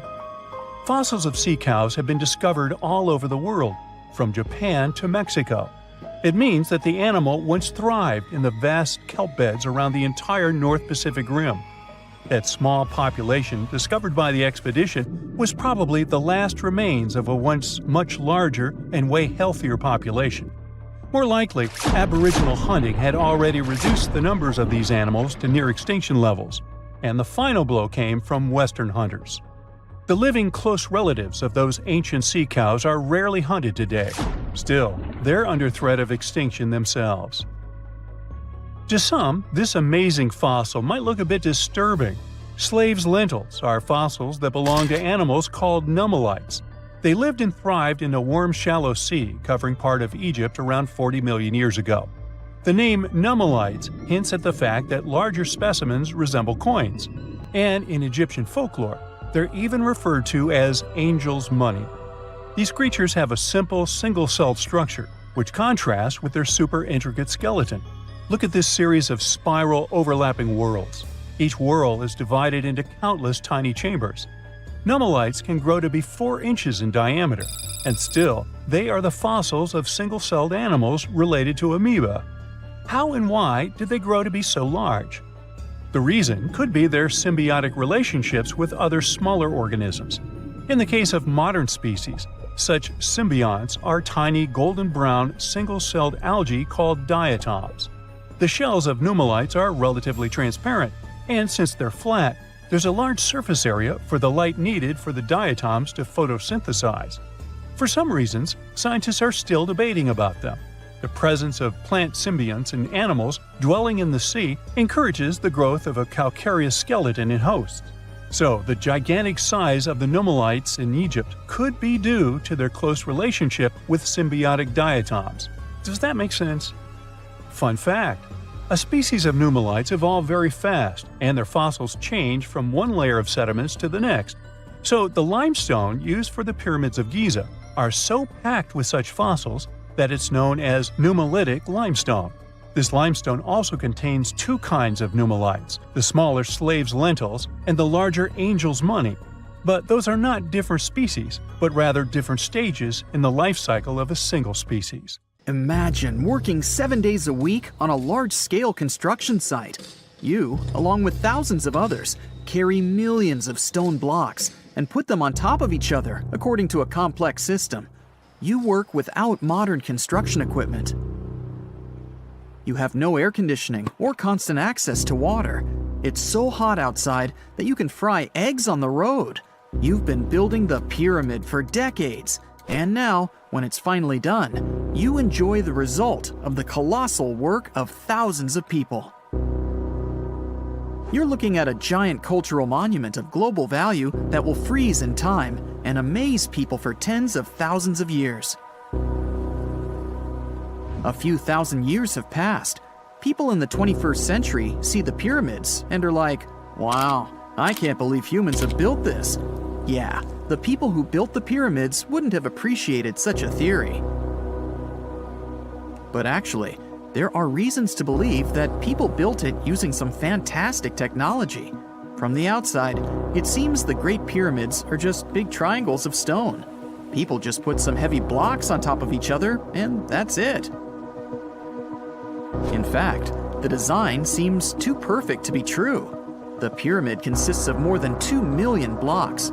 They lay so close to each other and are so even that you couldn't squeeze even a thin sheet of paper between them. Scientists still can't figure out the exact technology for building the Egyptian pyramids. One of the biggest and most famous is the Great Pyramid of Giza. This huge construction, well known all over the world, has one big secret. There should be a capstone on top of the pyramid. It's a triangular-shaped stone block, a small pyramid on top of a huge one. It's also called a pyramidion. The builders of ancient Egypt made it out of granite and limestone and covered it with gold. No records or old drawings prove that there was a pyramidion at the top of the Great Pyramid of Giza. But there's another ancient Egyptian structure with such a triangle, the Red Pyramid. It was built before the Great One, and its capstone has survived to this day. Archaeologists have found and reconstructed it. But where could the capstone of the Great Pyramid be? It's a mystery that still has no answer. Some are sure that some thieves have stolen it from the top. Maybe they just climbed up and pushed the pyramidion down. It makes perfect sense. The capstone was probably the most valuable element of the pyramid. Many scientists and archaeologists still don't know its exact purpose. Some believe that this peak covered with gold glorified the pharaohs. The capstone reflected moonlight at night, and illuminated the entire space around it. During the day, the capstone reflected sunlight with its shiny surface. You could have noticed it from afar. The top of the pyramid was a kind of guiding star for lost travelers. All other stone blocks of the pyramid consist of limestone. People polished them to make them look shiny. In the past, they were even glowing and reflected light. You could see glowing pyramids from space, although they looked like tiny lights. Over thousands of years, winds, sandstorms, and rains have changed the pyramid's appearance. If people had taken care of them all this time, they would have looked like something out of science fiction movies, or the pyramids from Las Vegas. But unfortunately, we will never see their original appearance.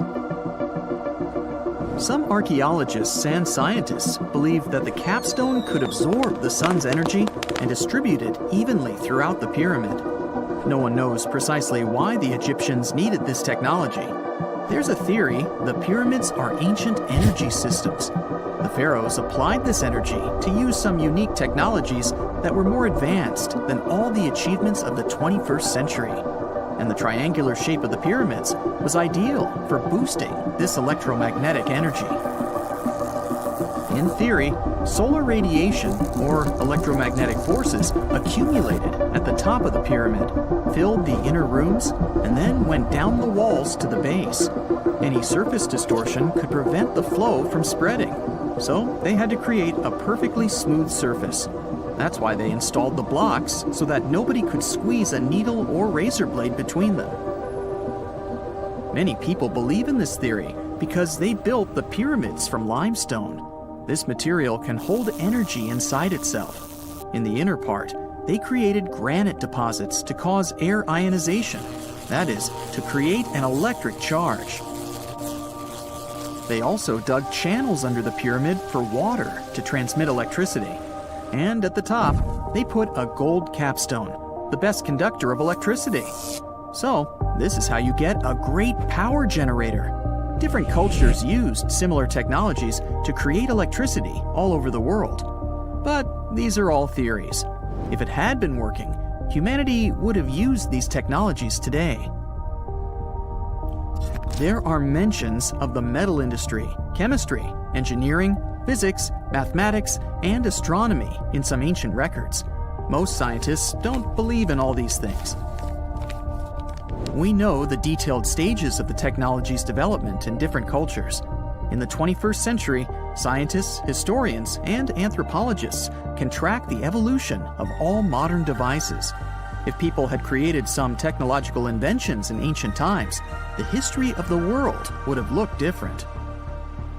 Perhaps all the achievements of antiquity could have been wiped off the face of the earth by global cataclysms. And it can happen to us. Just imagine how people would dig up a laptop in 5,000 years. Perhaps they wouldn't understand what kind of device it is. Another Egyptian wonder surrounded by mystery is the statue of the Sphinx. The Egyptians carved it out of a single massive piece of limestone about 4.5 thousand years ago. But scientists still don't know the exact date of its construction or who built it. People painted the Sphinx in different colors, so it looked much brighter and more vivid in the distant past. It was shining just like the Great Pyramids. Anyway, time hasn't only changed its appearance, but its name too. Initially, the Egyptians called it Hor-Mekhet. The Greeks renamed it the Sphinx about a few hundred years after it had been built. The Sphinx emphasized the greatness of the rulers of Egypt. It also performed a symbolic function of a watchdog guarding the tomb of the pharaoh and the paths leading to it. This version